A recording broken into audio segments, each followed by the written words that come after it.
The bond between two souls is never a random encounter. Every meeting, every glance, every shared moment carries the quiet rhythm of cause and effect, what Buddhism calls karma, the unfolding of cause, condition, and result. When we speak of husband and wife, we are not only describing a relationship, but also a field of practice, where love becomes the soil for wisdom to grow. Marriage, in its truest sense, is not about fulfilling desire or completing a fantasy. It is a mirror, gently revealing who we are, our patience, our expectations, and the limits of our compassion. Welcome to Moonlight Temple, a space where we listen not just with our ears, but with the heart that seeks peace. Tonight, we will walk together through ancient Buddhist stories and living teachings, learning how the threads of karma and cause and effect weave the mysterious fabric of our closest bonds. You'll discover how mindfulness can transform conflicts into understanding, and how love, guided by wisdom, can become a doorway to freedom. As you listen, breathe softly. Let each word settle like a drop of moonlight upon still water. Perhaps, by the end of this journey, you will see that your partner, and even every challenge in love, is part of the path that helps you awaken. If this space brings you calm and reflection, you're warmly invited to subscribe, stay, and continue your journey with Moonlight Temple, where love, wisdom, and serenity meet. Chapter 1. The meeting was never an accident. Part 1. The story, when two souls meet again. Under the quiet gaze of the moon, there are countless stories that unfold between two people, stories that seem new, yet carry the faint echo of something ancient. Somewhere in that delicate space between chance and destiny, two souls meet again. Not by coincidence, but through the mysterious rhythm of causes and conditions, the invisible thread that Buddhism calls karma. There was once a woman whose heart carried the silent ache of resentment. In another lifetime, long forgotten by memory, but not by energy, she and the man she now called her husband had been enemies. They had hurt each other deeply, wounding with words and pride. This lifetime, they met again, not as strangers, but as lovers, drawn by the magnetic pull of unfinished lessons. At first, their love felt effortless, as if the universe itself had reunited them. He was kind, thoughtful, and attentive. She, gentle and full of laughter. They shared dreams, built a home, and whispered promises under the same stars. But as years passed, small misunderstandings began to grow into storms. The more they tried to hold on to happiness, the more it slipped through their fingers. Arguments came suddenly, sharp and cold. Each time, both felt wronged, certain that the other could not truly see them. One night, after another argument, the woman sat alone by the window. Her heart was weary. In that stillness, she whispered not to her husband, but to the emptiness itself. Why does this keep happening? Why do we hurt each other, even when we love? In the silence that followed, she remembered a teaching she had once heard from a kind monk. People meet to learn. Even pain is a teacher when seen clearly. Something softened inside her. She began to see that every time her husband raised his voice, it stirred in her not just anger, but the echo of an old wound, a wound born from needing to be understood. And every time she retreated into silence, he felt the sting of rejection, a fear he had carried since childhood. Their conflict was not truly between them. It was between the unseen pains they both carried. From that day, she tried something new.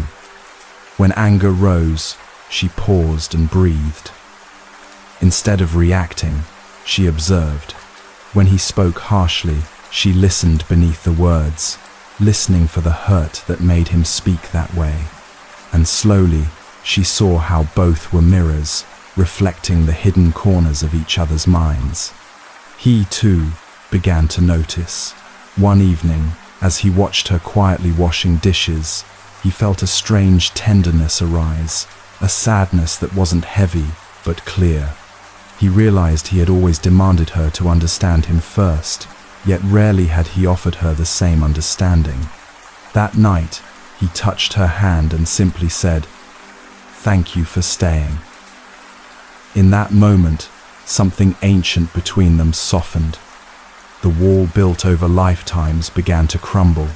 The fights did not disappear overnight. No magic erased them, but their hearts began to see beyond the noise of you and me. They started to live with more awareness. They laughed again, but this time, the laughter came from humility, not from escape. They held hands not out of need, but out of quiet gratitude. What once felt like punishment now felt like grace. Their life together was no longer about winning or losing, but about understanding. Every day became a small lesson in mindfulness. When the husband grew impatient, he breathed and watched the feeling arise. Hot, sharp, but impermanent. When the wife felt hurt, she breathed too, sensing how quickly the storm of emotion came and went. They began to notice that beneath all the waves of reaction, there was stillness, a clear space of awareness where love naturally lived.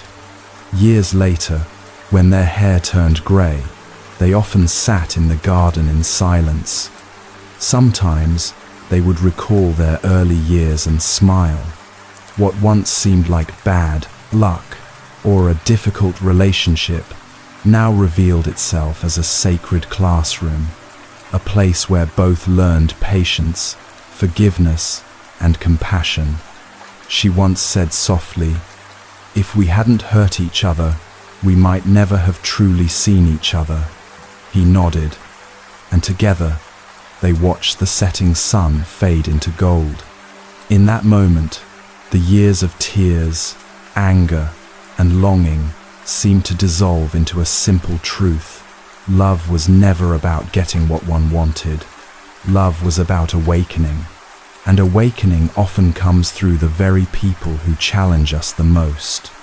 The Buddha once said, "Our greatest enemies are our greatest teachers." In marriage, that teacher sometimes wears the face of the one we love. Through their imperfections, we are called to see our own. Through their mistakes, we are asked to practice understanding. It is said that when two souls carry unfinished karma, they will meet again, not as punishment, but as an opportunity to resolve what was left incomplete. Like two rivers meeting after a long journey, they merge, swirl, and sometimes clash. Yet all movement ultimately leads them toward the same ocean of awakening.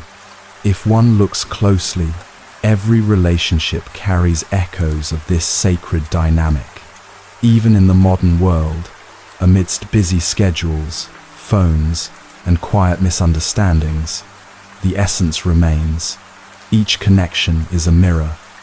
The more deeply we look, the more we see ourselves. Sometimes, it is easier to love a stranger than the one who shares our home, because strangers do not trigger our old wounds. They do not expose our hidden fears. But the one who walks beside us every day inevitably awakens those sleeping parts of us that still seek healing. When we recognize this, something profound happens. Irritation turns into curiosity. Instead of saying, "Why are you like this?" the heart begins to ask, "What is this showing me about myself?" The story of the husband and wife, in truth, is the story of us all. Each of us meets people who awaken emotions we thought we had mastered: anger, jealousy, pride, fear. But these are not signs of failure. They are invitations to see deeper, to practice gentleness with what is still raw inside. The woman in the story once thought her husband was her burden. Now, she bows inwardly each morning and whispers, "You are my teacher." Not because he is perfect, but because through him, she learns what love without attachment truly means. Their story reminds us that right and wrong are only perspectives of the mind. Beneath all opinions lies the same longing to be seen, to be safe, to be loved. When we understand this, compassion naturally arises. In Zen, it is said, "Before enlightenment, chop wood, carry water. After enlightenment, chop wood, carry water." In the same way, before understanding, we love through desire and reaction. After understanding, we still love, but now, each act of care becomes a meditation. Each disagreement becomes a mirror. Each word becomes a practice of mindfulness. This is the quiet transformation that takes place when we see that nothing in love is random. The people we meet, the joy we share, the pain we endure, all are doors to awareness. And when we enter through them with patience and humility, every conflict becomes an opportunity for awakening. Love, then, is not something to be perfected. It is something to be seen through. When we see clearly, we realize that no one truly belongs to us, yet everyone we meet belongs to the unfolding of our path. As the night deepens, imagine yourself sitting beside this couple in the garden. The wind moves gently through the trees. The moon rests high above, silent and bright. Within that stillness, something becomes clear. No meeting is ever accidental. Each soul that crosses your path carries a lesson wrapped in tenderness or pain, but always, it is love in disguise, guiding you home. And perhaps, the one you call your partner, the one who tests your patience, who mirrors your fears, who challenges your calm, is not your obstacle, but your most intimate teacher. Because in truth, every heart that touches ours, no matter how briefly or deeply, is helping us remember who we truly are. Part 2. The teaching, seeing beyond the self. When the Buddha spoke of dependent origination, he described the natural law that nothing arises on its own. Every moment, every emotion, every encounter is born from a network of causes and conditions. A seed becomes a tree because of soil, sunlight, rain, and time. In the same way, a relationship blossoms or breaks because of countless conditions, seen and unseen. What we call love or conflict is not a single event. It is the meeting point of many invisible threads woven through the mind and the world. In the quiet language of Buddhism, this is called pratitya samutpada, the understanding that life is not built from isolated pieces but from interconnection. When we look deeply into our partner, we see our parents, our teachers, our fears, our hopes, and their own. We see that no one truly stands alone. The joy between two hearts and the pain that follows are both the results of conditions we have nurtured knowingly or unknowingly. To see this is to awaken compassion, but the human mind is quick to divide. We judge what we like and what we dislike. We say, "You are right," or "You are wrong," and build a wall between those ideas. The Buddha often reminded his disciples that this is the root of suffering, not the act of discerning, but the attachment that follows. There is a difference between seeing clearly and dividing from ego. To see clearly is to recognize what is wholesome and what is unwholesome without hatred or pride. To divide from ego is to cling, to defend, to fight for identity. When two people argue, it is rarely about the content of the disagreement. Beneath every "you never listen" or "you don't care" lies the wish to be seen and respected. The problem is not the perception itself, but the attachment to my side. When perception becomes self-centered, it blinds us to the interdependence that keeps us connected. But when perception becomes wisdom, it opens into compassion, the ability to see both sides as movements within the same ocean. In this sense, the Buddha never taught that we should erase our differences. Instead, he encouraged us to see their emptiness. Emptiness does not mean nothingness. It means that nothing exists independently. Your anger is not just your anger. It arises from old habits, from fatigue, from childhood memories, from fear. Your partner's impatience is not simply their flaw. It is a symptom of unmet needs, unspoken worries, unhealed experiences. When we understand this, judgment softens. We stop seeing each other as enemies and begin to see each other as conditions in the same web of learning. Imagine a lake disturbed by wind. The waves crash and swirl, but the water itself remains clear beneath. The wind is like craving and aversion, the constant push and pull of wanting and rejecting. When we identify with the waves, we are thrown by every emotion. But when we rest in awareness, the still water below, we can see the movement without drowning in it.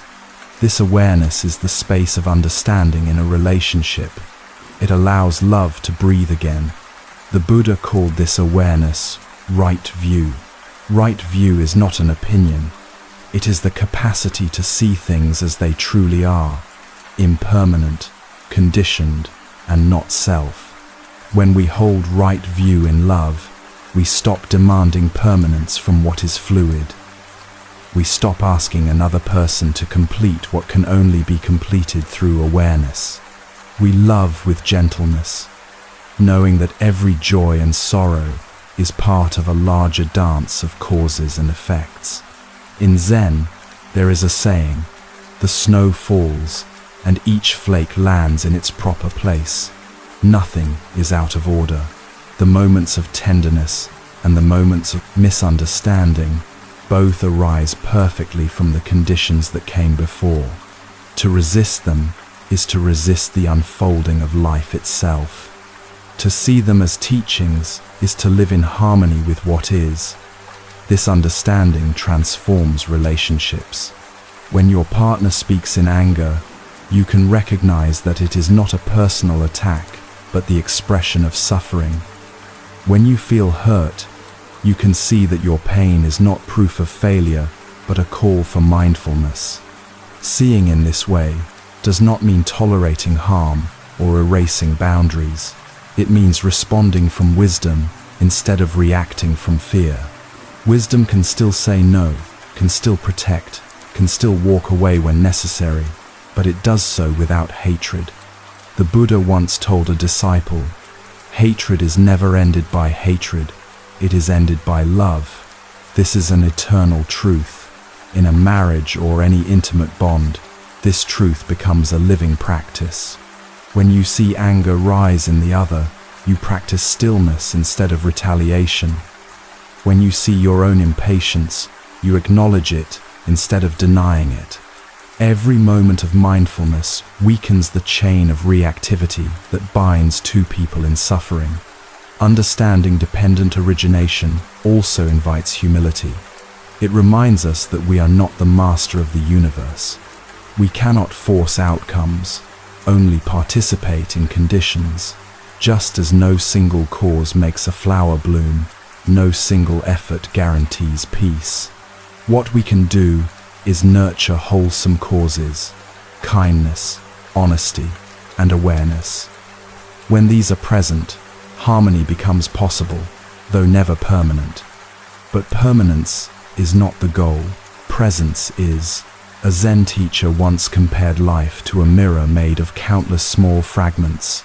Each person we meet reflects a different aspect of ourselves. Our partner, especially, reflects the parts we most resist, the fears, the insecurities, the desires for control. When we see clearly, we no longer blame the mirror for what it shows. We polish our own heart instead. Every misunderstanding, then, becomes a chance to see where the ego still hides. From the perspective of Dharma, what we call problems in a relationship are actually signals of imbalance in perception. The mind seeks control because it fears change. But love, like all things, changes constantly. To expect it to stay the same is like trying to hold a river still. The more we grasp, the more turbulence we create. When we learn to see through the illusion of control, we begin to float with the current instead of fighting it. This is the heart of non-attachment. Non-attachment does not mean indifference. It means loving fully without clinging. It means caring without the weight of ownership. When we let go of control, we make room for trust, and trust allows love to breathe. In this openness, we begin to understand that the person beside us is not ours, but a fellow traveler on the same path toward awakening. We walk together for as long as the causes and conditions allow, and when the path divides, we bow with gratitude instead of grief. The practice of right view also changes how we experience pain. Instead of asking, "Why is this happening to me?" we begin to ask, "What is this teaching me?" This simple shift dissolves resentment. Pain no longer feels like punishment. It becomes guidance. Even heartbreak can be seen as part of the great rhythm of impermanence. When a relationship ends, what truly ends is a set of conditions. The love that was real does not vanish. It transforms into wisdom, into compassion for all who love and lose. This is what it means to see beyond the self. The self says, "I am right, you are wrong." Wisdom says, "We are both learning." The self says, "This shouldn't happen." Awareness says, "This is what's happening. Now, how will I respond?" When we live with awareness, even conflict becomes a form of meditation. We stop running from discomfort and start learning from it. In the story of the couple from before, both discovered this. Shift slowly.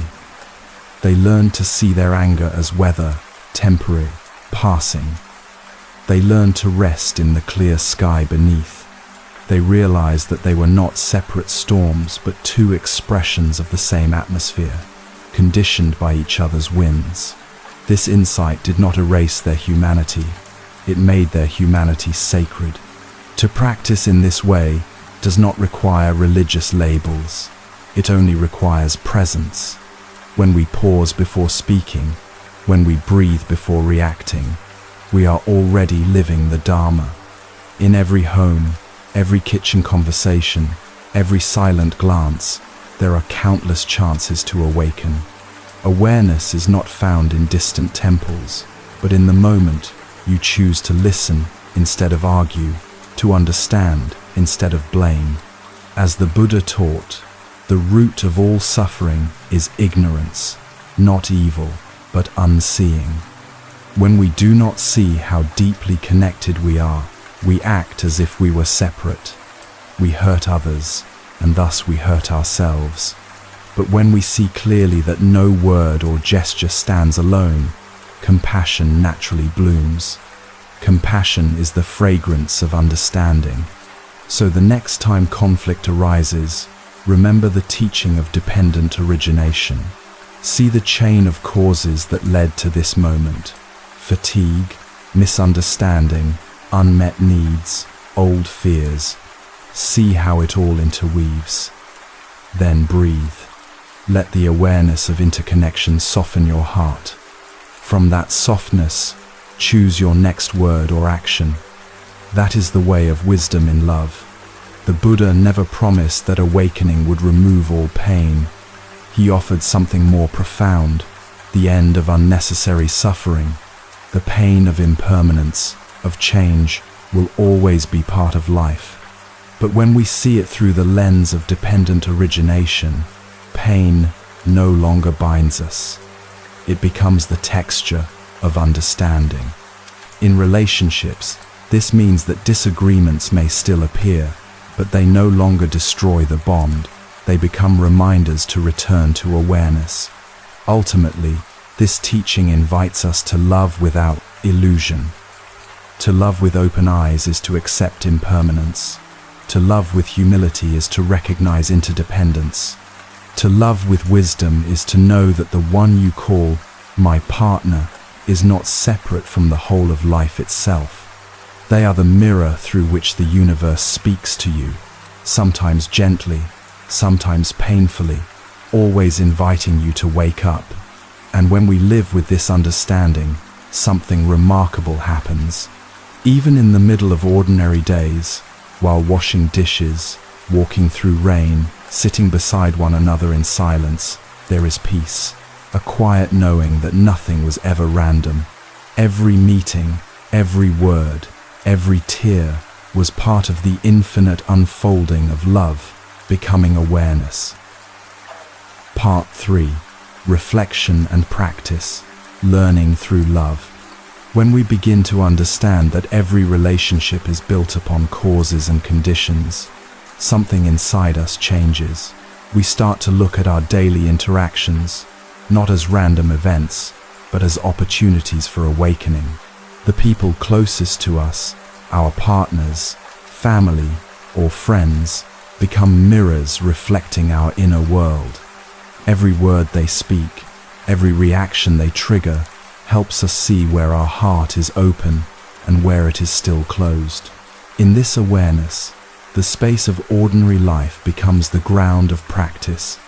This is why the Buddha often emphasized mindfulness in daily living, not only in meditation halls or monasteries. Awareness, he taught, is the bridge between confusion and clarity.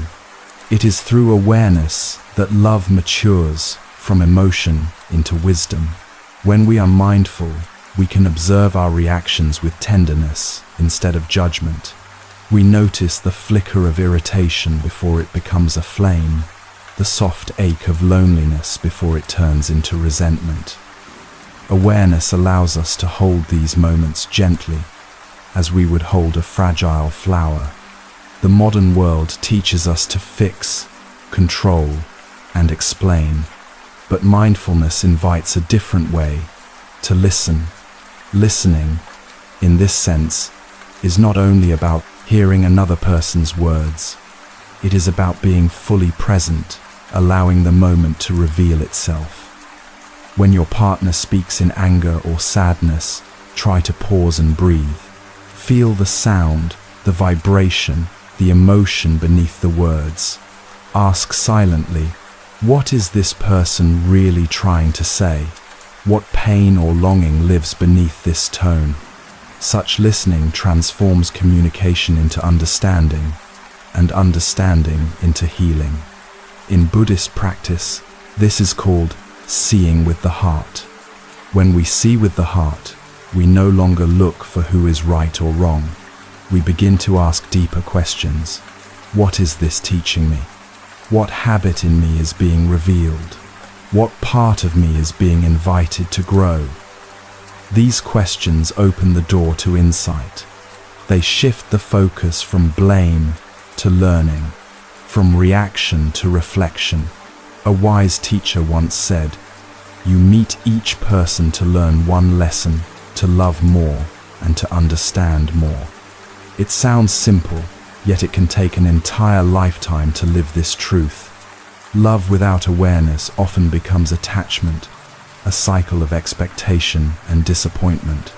But love infused with awareness becomes compassion, an energy that sees clearly, accepts fully, and responds skillfully. Imagine a moment when tension rises with your partner. Maybe they forget something important or speak in a way that hurts. In that instant, the mind wants to react, to defend, to explain, to correct. But the practice begins in that very pause, that sacred space before reaction. If you take one breath and bring awareness into that moment, the pattern starts to change. The energy of mindfulness interrupts the chain of anger, and transforms it into curiosity. You might even ask yourself, what can I learn from this feeling? That question alone can dissolve half of the pain. This is the essence of what we might call the practice of shifting the question. Instead of asking, who is right? Or, why are they like this? We ask, what is life showing me right now? This is not about self-blame or spiritual guilt. It is about seeing reality with gentleness. The truth is, every conflict is a mirror. It reflects the parts of us that still cling to certainty, pride, or fear. When we stop fighting the mirror, we start seeing clearly. In practical life, this means cultivating moments of reflection. Once a week, or even once a day, take time to write in a quiet journal. Choose one interaction that felt heavy or emotional. Write down what happened, what you felt, and what you learned. Do not write to justify or condemn. Write to understand. This simple act of reflection turns confusion into wisdom. Over time, you begin to notice patterns, the same triggers, the same stories you tell yourself. Seeing these patterns is already liberation, because what is seen clearly no longer controls you unconsciously. The Buddha compared awareness to light. When a lamp is lit, the darkness disappears on its own. You do not need to chase it away. The presence of light is enough. Likewise, when we bring awareness to our relationships, misunderstanding naturally fades. What remains is the quiet glow of understanding, not perfect, not grand, but steady and real. When love is guided by understanding, forgiveness follows naturally. Forgiveness is not about pretending nothing happened. It is about releasing the illusion of control. It means recognizing that both you and your partner are shaped by causes far beyond the present moment. Upbringing, trauma, fear, hope, culture. Forgiveness is the wisdom that says, we are both learning, and learning requires mistakes. In the same way a child learns to walk by falling, love learns to stand by stumbling. To forgive is to allow growth. The Buddha's compassion was vast because he understood that everyone is doing the best they can within their level of awareness. When we bring that same insight into our relationships, compassion replaces judgment. The heart relaxes. Zen. Teachers often say, when you understand yourself, you understand everyone. It means that the conflict between two people is rarely about the surface issue. It is about the inner struggle we each carry. If we can meet that struggle with kindness, the entire energy shifts. A conversation that once led to anger now becomes a space for healing. The practice of reflection also means accepting impermanence. Love changes, people evolve, feelings transform. Trying to freeze love in one form, the early passion, the comfort, the idealized image, leads to suffering. When we embrace impermanence, we begin to love more freely. We stop demanding that another person stay the same, and we start celebrating their growth. Even when love takes new shapes, the essence remains, the wish for the other's well-being. One day, your partner may not be who they once were, but neither are you. To love wisely is to keep meeting each other anew, as if for the first time. Each morning can be a new beginning, each moment a chance to start over. When we hold love with open hands instead of clenched fists, it becomes alive again. Practicing awareness in relationships does not make life free from pain. There will still be moments of disappointment, misunderstanding, and fatigue. But mindfulness changes the texture of those moments. Pain is no longer seen as an enemy, it becomes a teacher. The same flame that once burned now becomes light. There is an old story of a monk who carried a heavy pot of water up a hill every day. When asked why he did not use a lighter pot, he smiled and said, "The weight reminds me to walk carefully. Our relationships are like that pot. They slow us down, teach us balance, humility, patience. Each difficulty invites us to walk more carefully, to live more consciously." You may notice that love deepens not when everything is easy, but when awareness grows stronger. When two people begin to see themselves clearly, a gentle honesty arises. They can speak without blame, listen without defense, and hold silence without fear.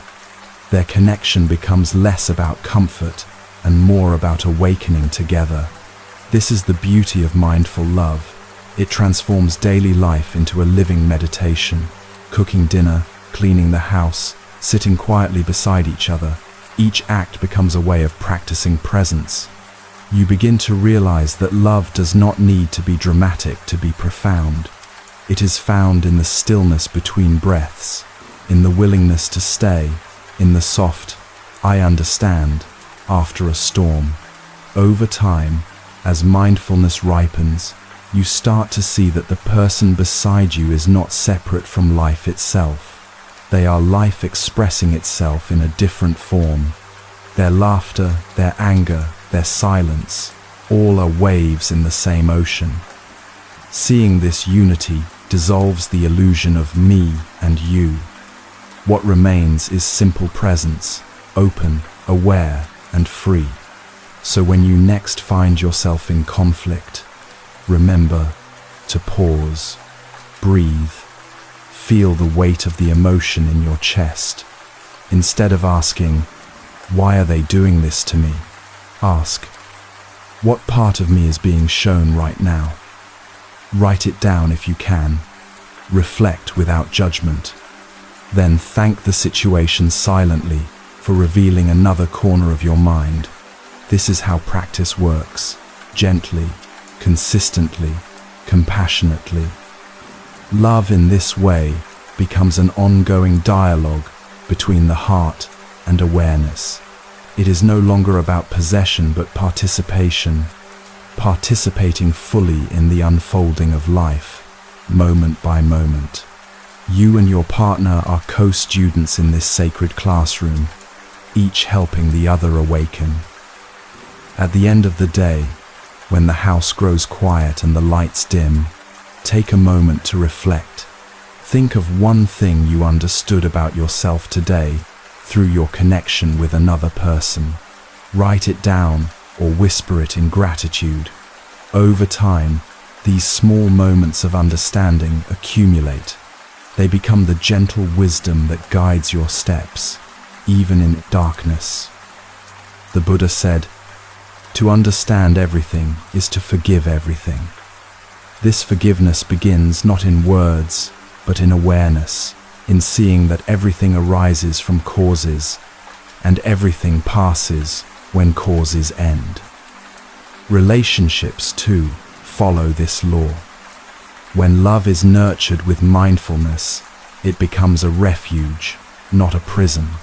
When it fades, it leaves behind wisdom, not bitterness. So let your love be your practice. Let each disagreement remind you to pause. Let each tenderness remind you of impermanence. Let each breath be a return to presence. Because, truly, every relationship is a meeting of souls in search of awakening. And every act of awareness, no matter how small, brings us closer to peace. As this chapter comes to a close, take a gentle breath. Feel your heartbeat, steady, alive, present. Somewhere within that rhythm lies the deepest truth, that love and awakening are not two paths, but one, and that the people who walk beside us, whether for a moment or a lifetime, are never random. They are the living reflections of our own journey back to understanding. You are listening to a gentle teaching from the Moonlight Temple series, wisdom drawn from ancient Buddhist roots, brought to life with care and presence. To fully receive the heart of these teachings, I invite you now to pause. Soften the edges of your day. Let your body rest. Take in a slow, quiet breath and exhale into stillness. Allow your awareness to return, not to the past, not to the future, but to this very moment. Nothing else is required, just your presence. If this offering has brought you a moment of peace, we gently invite you to support this journey by subscribing to the Moonlight Temple, sharing these teachings, or simply returning again when your heart needs rest. Every small act of presence helps this temple of silence grow. Chapter 2: Love and Desire. Part 1: The Story, a Wife's Unconditional Heart. There was once a woman who loved her husband with the kind of tenderness that asks for nothing in return. They lived a simple life near the edge of a quiet village, surrounded by fields that swayed with the wind. Their home was small, but peace lived there. Each morning, she would wake before dawn, light a small lamp, and offer a silent prayer for his well-being. He was a merchant, traveling often, driven by ambition and a hunger for recognition. She, by nature, was gentle, preferring the silence of their garden to the noise of markets and gossip. One year, fortune turned against him. His business failed, and the same friends who had once admired his success began to whisper behind his back. He returned home, defeated, carrying the weight of shame heavier than his empty purse. The once confident man could no longer meet her eyes. He would sit for hours staring at the floor, his heart filled with regret. He began to believe he was worthless, a failure, unworthy of love. In those days, she said little. She simply continued her quiet routine, preparing his meals, tending the garden, lighting incense in the evenings. Her calmness was like a mirror in which his restlessness could see itself clearly. But inside, she was not indifferent. She understood his suffering, even when he could not speak it. Her heart ached for him, yet she knew that pity would only deepen his despair. What he needed was not comfort, but the gentle strength that reminded him he was still whole. One night, a great storm came. The wind tore through the village, breaking roofs and uprooting trees. Their small house began to tremble under the weight of the rain. The husband, still lost in thought, didn't move. The woman ran outside to secure the animals and the roof. The wind was fierce, cutting through her clothes, but she did not stop. As she struggled to tie the ropes, a piece of wood from the roof came loose and struck her shoulder. Pain shot through her body, but she kept going until the house was safe. When she finally returned inside, drenched and trembling, her husband looked at her with shock. For the first time in months, his numb heart began to feel again. He reached out, touched her injured shoulder, and whispered, "Why didn't you call me?" She smiled, her breath soft and shallow. "Because love is not about who suffers more," she said. "It's about holding on until the storm passes." Those simple words opened something in him. He realized how blind he had been, chasing wealth, comparing himself to others, measuring worth by success. He had confused the world's approval with love, and now, as he watched her, he saw a different kind of love, one that did not depend on gain or loss, praise or blame. The storm outside slowly calmed, but the real storm, the one within him, began to settle as well. He saw that her care had never been about possession. She did not love him because he was strong or successful. She loved because her heart was free. Her compassion did not demand repayment. It simply flowed, like rain nourishing everything it touched. Days later, When the sun returned, she sat by the window, her arms still bandaged. The garden outside shimmered with drops of rainlight. He knelt beside her and said, "I have spent my life chasing love, but I see now that I never understood it. I wanted to be admired, not to be seen. I wanted to be needed, not to give." She turned to him, smiling softly. "True love does not make you smaller or bigger," she said. "It makes you real." From that moment, something transformed between them. The silence that had once been heavy became peaceful. They began to rebuild their lives, not from ambition, but from gratitude. He started working again, this time with a lighter heart. Every evening, they would sit quietly together, sometimes without speaking at all. Words were no longer needed. Presence was enough. Years later, when she grew older and her hair turned white, he continued to care for her with the same devotion she once gave him. And when she passed away, he told those who gathered at her memorial, "She never belonged to me, yet she lived in my heart as kindness itself." The people of the village remembered her not as a saint, but as someone profoundly human, a woman who understood that love's truest strength lies not in passion or ownership, but in patience and understanding. This story has been told in many forms across time, for its essence belongs to every heart that has ever loved deeply. It reminds us that love, in its purest form, is not about how someone makes us feel. It is about how we can see another's humanity clearly, their joy, their fear, their imperfection, and still choose kindness. In the Buddha's teachings, this is the distinction between conditional affection and unconditional compassion. Conditional affection says, "I love you because you make me happy."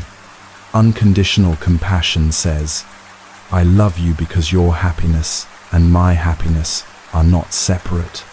The wife in this story did not rescue her husband by changing his circumstances. She rescued him by staying rooted in clarity, by refusing to let suffering turn her heart cold. Her love was not naive, it was wise. She saw through his anger and despair to the wounded humanity beneath. Instead of reacting to his pain, she embraced it with quiet strength. In that stillness, he rediscovered himself. This kind of love does not depend on beauty, success, or even reciprocity. It is the love of the awakened heart, the metta, or loving kindness, that arises when the mind is free from craving. It asks nothing, yet it gives everything. There is a quiet truth in relationships that many forget. The people we love most are not ours to own.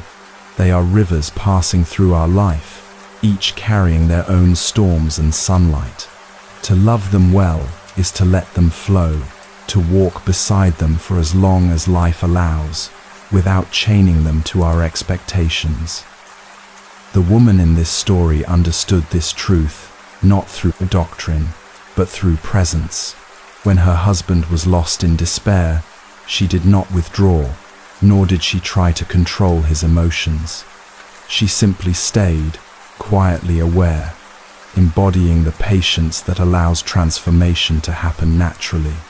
Like the earth that supports both flowers and thorns, her love made no distinction between moments of joy and sorrow. This is the quiet power of love rooted in awareness. It does not rush to fix. It simply holds space for healing. When we love in this way, our presence becomes a refuge for others. People feel safe to be imperfect around us because they sense that our affection does not depend on conditions, and yet, such love is not weak. It requires immense inner strength. To love without possession is to stand in the truth of impermanence, to accept that nothing can be held forever. It is to love as the moon loves the night sky, shining fully, yet never clinging to the darkness it illuminates. For the husband, this realization changed everything.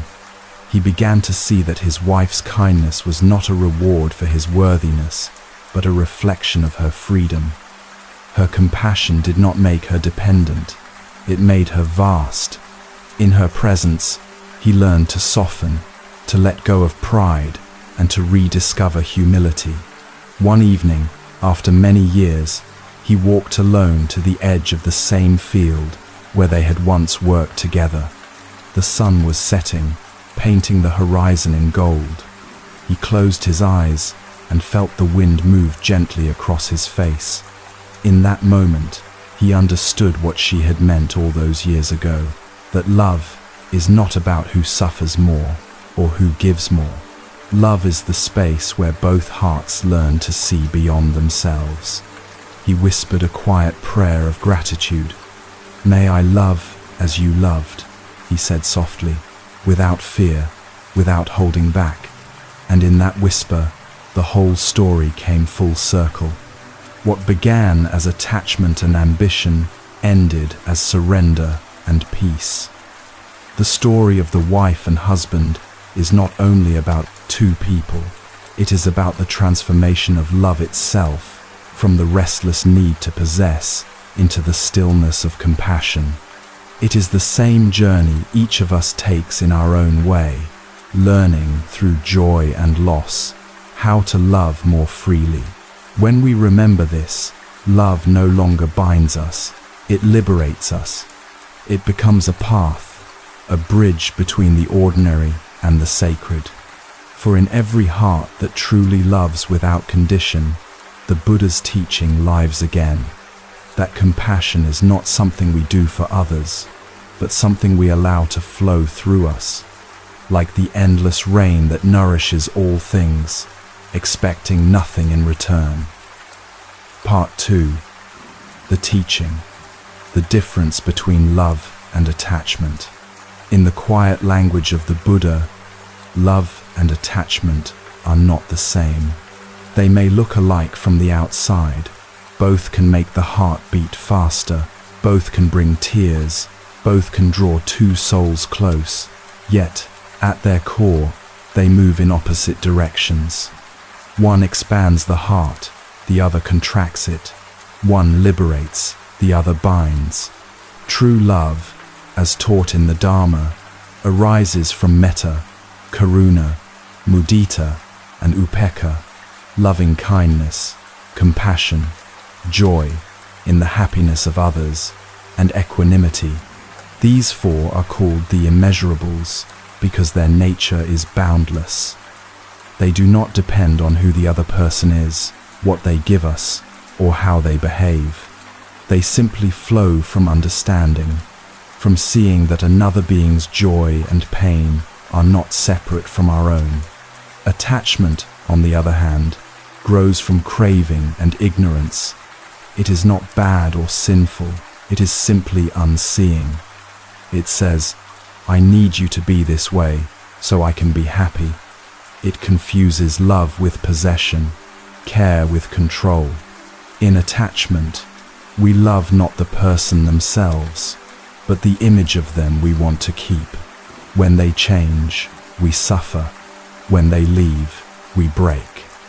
But the breaking is not caused by love, it is caused by our resistance to change. The Buddha once said, "When you cling, you suffer. When you let go, there is peace." This teaching does not mean we must reject relationships or deny affection. It means we must understand what we are holding on to. Love can never cause pain, only attachment can. Love sees, attachment demands. Love embraces, attachment grasps.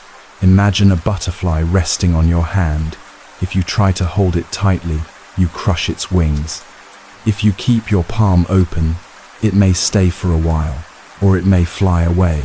But either way, you are at peace. That is the essence of non-clinging love. A love that allows freedom, a love that honors the impermanence of life. In Buddhist philosophy, all things are impermanent, anicca.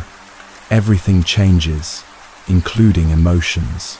The feeling of passion that burns brightly at the beginning of a relationship will fade and transform, just as every fire becomes ash. If we cling to the intensity of the beginning, we will suffer as it cools. But if we understand impermanence, we see that love is not disappearing, it is simply evolving.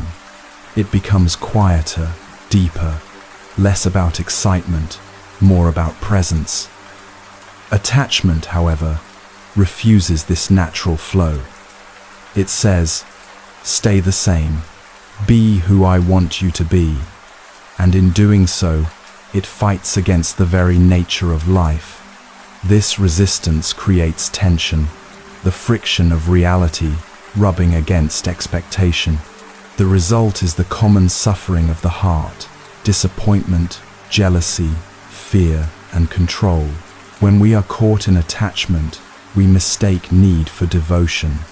We tell ourselves we cannot live without the other person, but this is not the voice of love, it is the voice of fear.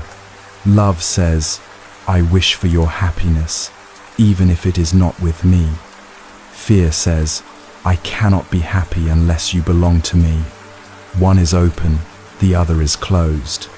The Buddha used a simple analogy to describe this. A lotus grows in muddy water, yet its petals remain untouched by the mud.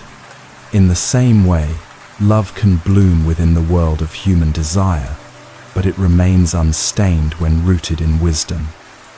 2. Love wisely is not to escape emotion, but to see emotion clearly, to feel it without being enslaved by it. This clarity comes from mindfulness. When we are mindful, we can observe desire as it arises. We can see how the mind reaches, how it longs, how it imagines. We notice how the body responds, the tightening of the chest, the flutter in the stomach. And in that seeing, a space opens. We realize that we are not the desire itself. We are the awareness in which desire appears and disappears. When you fall in love, the mind often says, "This is forever." But awareness knows better. This too will change. It does not make the love less beautiful. On the contrary, it makes it precious. To love with awareness is to treasure each moment, knowing it will not last, and to love even more deeply because of that truth. In one of his teachings, the Buddha spoke of the difference between the flame of passion and the warmth of compassion. Passion burns quickly, consuming everything in its path. Compassion, however, is steady and enduring, like the light of a lantern that guides the way. Both give light, but only one can last the long night. Desire is not the enemy, it is a teacher. It shows us where we still confuse possession with peace. Every time we crave, we are being invited to look deeper, to ask, what am I truly longing for? Usually, beneath the desire for another person lies a deeper longing, to feel safe, to feel seen, to feel whole. When we recognize this, we can turn inward and nurture those needs with awareness, instead of seeking to fill them through others. This is what it means to transform desire into love. We don't have to suppress it or deny it. We simply have to understand it. When desire is seen clearly, it naturally softens. It stops grasping and starts giving. It becomes tenderness, appreciation, joy, qualities that belong to true love. There is a Zen saying, "When you love, love as the sky loves the clouds, allowing them to come and go." The sky does not chase the clouds, nor does it cling to them when they drift away. It simply remains open, spacious, allowing everything to pass through. This is the mind of non-attachment. It is not cold or distant. It is vast and gentle. In relationships, this understanding can transform everything. Instead of trying to make our partner fit our expectations, we begin to see them as they truly are, imperfect, changing, human.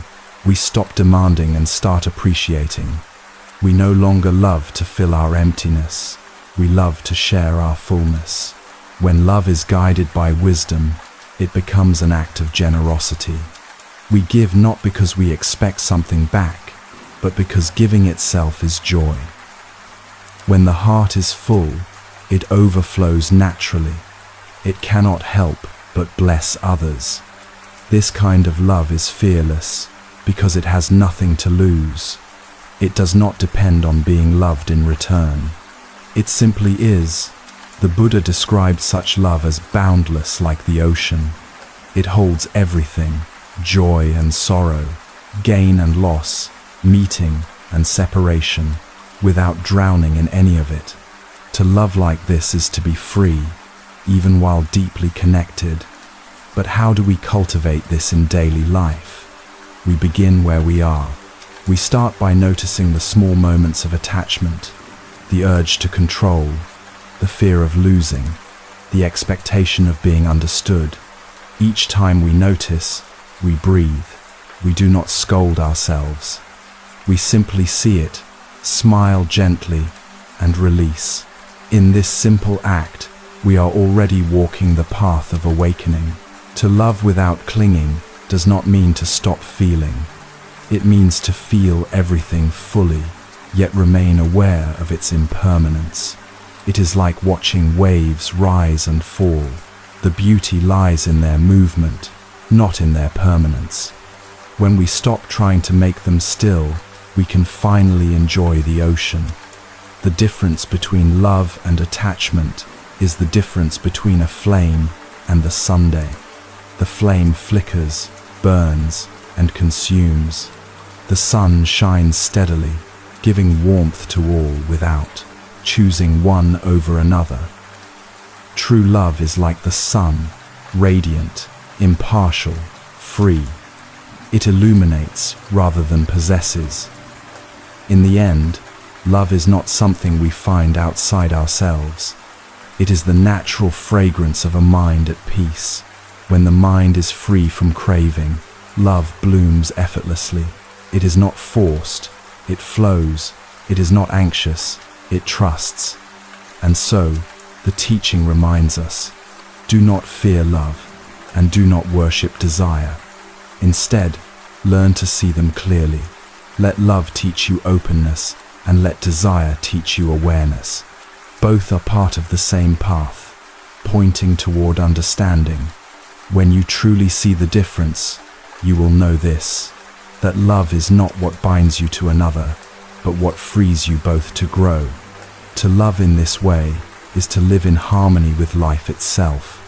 It is to look at another being and silently say, may you be happy, may you be safe, may you be free. This is not only the highest form of love, it is the pure expression of awakening itself. Part 3. Reflection and practice. The art of safe love. There is a quiet truth we discover as we walk deeper into understanding. Love is not something we get from another person. It is something we give through the awareness that flows from within. Yet most of us spend our lives trying to feel safe in love. We seek reassurance, validation, promises. We hold on tightly, fearing loss. We build invisible walls around the heart and call them devotion. But real love, the love that liberates, begins only when we feel safe enough inside ourselves to let go. Safety in love does not come from control. It comes from presence. It is born the moment we stop chasing what is outside and turn inward to care for what is tender within. The Buddha taught that every emotion, even desire and attachment, can become the path of awakening when held in mindfulness. In this awareness, we begin to notice the difference between craving and caring, between the restless urge to own and the peaceful wish to bless. Before we can love another safely, we must first understand the patterns that make love unsafe. The Buddha called these tanha, the thirsts of the mind. They appear as subtle voices within us. I need you to complete me. I cannot lose you. You must make me feel important. These voices are not wrong. They are human. But if left unseen, they create suffering for us and for those we love. There are 3 common signs that attachment, not love, is guiding our hearts. The first is fear, the quiet anxiety that we might lose someone, be replaced, or be forgotten. Fear hides behind many forms: jealousy, overprotectiveness, constant seeking of reassurance. It whispers, "If I don't hold on, they will leave." But the truth is, no amount of holding on can keep what is meant to change. Fear makes the heart narrow, while love makes it spacious. The second sign is control. This shows up as trying to change another person, shaping them into the image we believe they should be. We call it caring, but underneath it is the desire to make reality conform to our comfort. We forget that love's beauty lies in acceptance, seeing someone exactly as they are, not as we wish them to be. When we stop trying to fix another, we begin to listen. And in that listening, true intimacy is born. The third sign is dependency, the belief that without the other person, we are incomplete. Dependency confuses emotional need with connection. It turns love into a transaction. I give so that you stay. But love that needs to be returned to exist is not yet love, it is a contract. Real love asks nothing. It gives because giving is its nature, like a flame offering light or a river offering flow. To see these patterns clearly is not to judge them, but to soften them with compassion. The Buddha never condemned human attachment, he simply illuminated it. He taught that the moment we see our craving with mindfulness, we are already free from being controlled by it. Awareness is liberation. The practice, then, is to notice when fear, control, or dependency appear, and to breathe into them gently, saying, "This too is love trying to find its way home." In modern life, where speed and distraction pull us away from inner stillness, we need reminders to return to this calm awareness. One of the simplest ways to do so is through a short meditation, a practice I call offering safe love. It is a meditation of 5 minutes, yet its essence can transform the entire texture of our relationships. Begin by finding a quiet place. Sit or lie down comfortably. Let your body rest naturally. Take a slow, deep breath in through the nose and exhale softly through the mouth. Feel the air moving through you like a gentle tide. As you settle, bring your attention to your heart area, the space in the center of your chest. Imagine this space as warm light, glowing softly. Now, with each breath, say silently to yourself, "May I be safe, may I be free from fear, may I rest in love that does not cling." Stay with these words for a few breaths. Let them sink into your being, like rain soaking into dry soil. Then, bring to mind someone you care about, your partner, a friend, anyone who stirs emotion within you. Visualize them gently, as if they are sitting before you. Breathe in, feeling the warmth of your heart. Breathe out, and silently send them the thought, "May you be safe, may you be free from fear. May you rest in love that does not cling." You are not trying to control their choices or emotions. You are simply blessing them with freedom, offering them safety instead of ownership. Feel the peace that arises when you no longer demand anything from them. You are no longer pulling, you are offering. After a few moments, extend this blessing outward to others you know, and even to those you struggle with. May all beings be safe. May all beings be free from fear. May all beings rest in love that does not cling. Let the circle widen until it includes even yourself again. For you, too, are worthy of this unconditional peace. When you open your eyes, you may notice something subtle has shifted. The tightness in your chest has softened. The mind feels quieter. You may realize that love was never something to protect or defend. It was the very space in which everything lives and changes. This meditation may seem simple, yet it holds a profound truth. Love becomes safe when we stop trying to possess it. In giving others the freedom to be, we discover our own. The Buddha taught that the highest form of love is upekkha, equanimity. It is not cold or distant. It is the calm wisdom that understands that every being must walk their own path. You can walk beside someone, but you cannot walk for them. You can offer kindness, but not take away their suffering. You can share joy, but not demand permanence. This understanding is the essence of safe love, a love that does not wound itself through clinging. In daily life, this practice shows itself in small gestures. It is in listening without interrupting, in giving space when needed, in not forcing someone to feel what we feel. It is in saying, "I understand," instead of "you should." It is in remembering that love's power is in its gentleness, not in its demands. You might begin to notice that when you stop clinging, your relationships actually deepen. People feel more comfortable around you because they sense freedom, not pressure. Your presence becomes like a quiet garden, a place where others can rest and simply be. There is a saying in Zen, when you plant a tree, you do not pull its branches to make it grow faster. In the same way, we cannot force love to grow by holding tighter. We nurture it through patience, understanding, and trust. Love grows naturally in the space we give it. To practice this in the modern world requires courage. Society often tells us that love means possession, that jealousy is proof of passion, that attachment is loyalty. But the Dharma offers a different wisdom, that love is strongest when it is free. When we love without fear, we honor both ourselves and the one we love as living beings, not as objects of desire.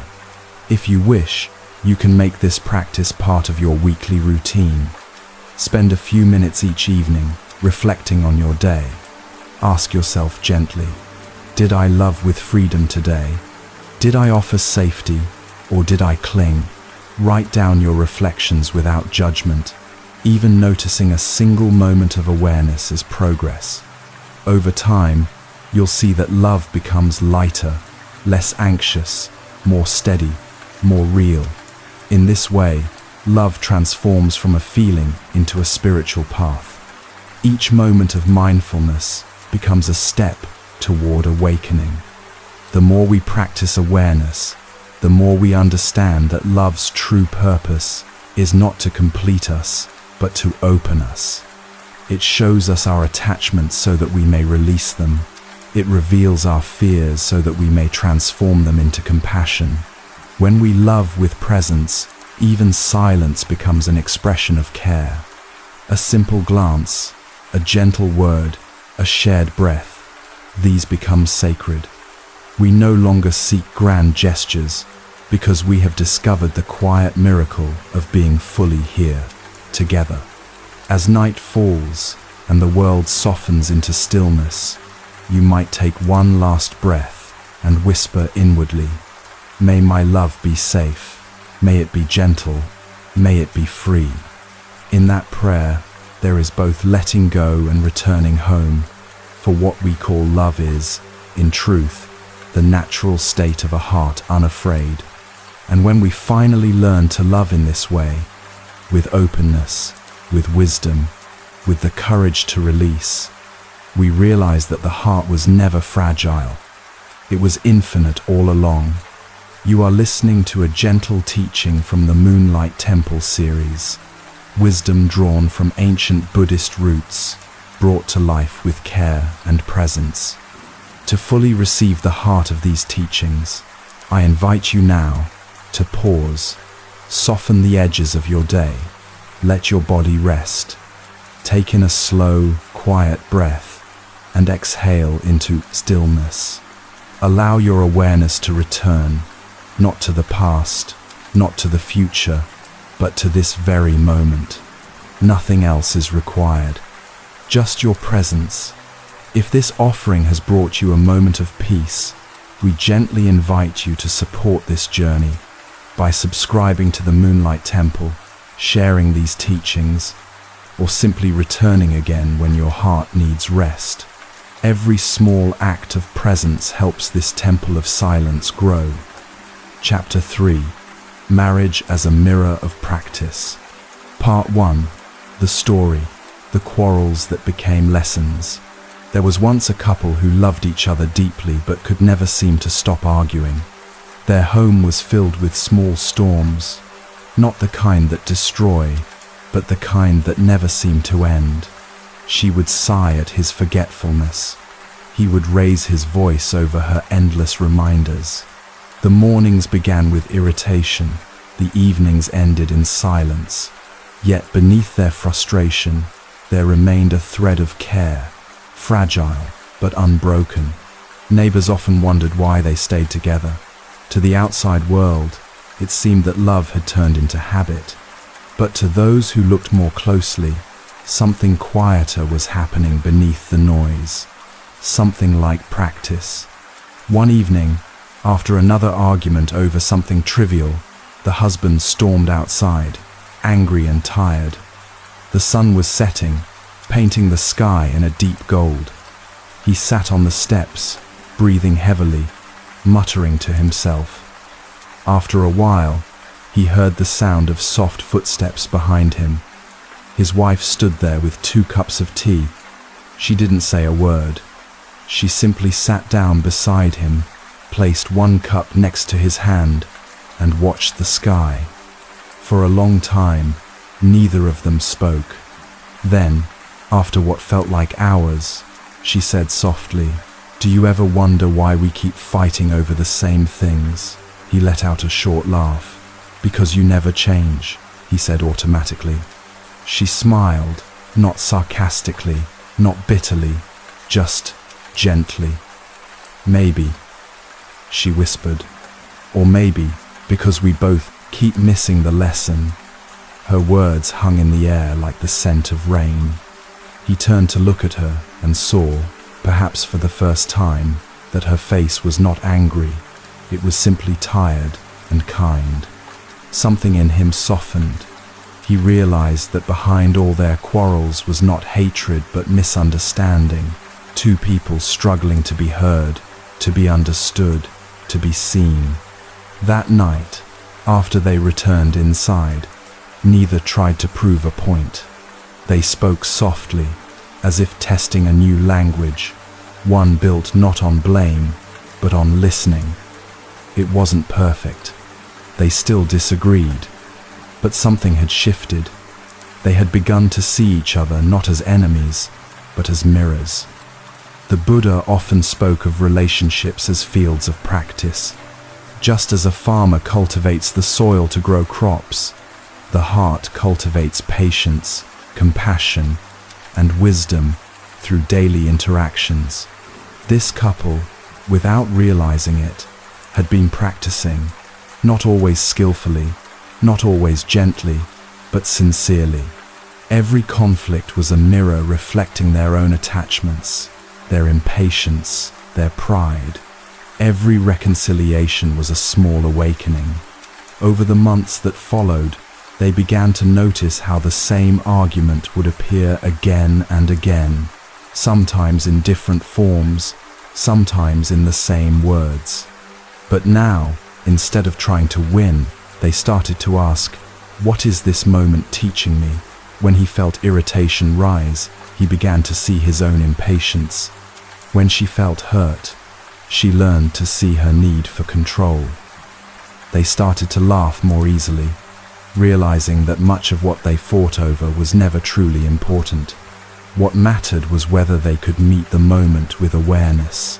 One day, the husband came across an old saying in a Buddhist text: a husband and wife who live with understanding support each other in growing wisdom and virtue, and by doing so, they walk together toward awakening.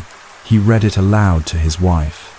She smiled and said, "So that's what we've been doing all along, walking each other home, even if the road is bumpy."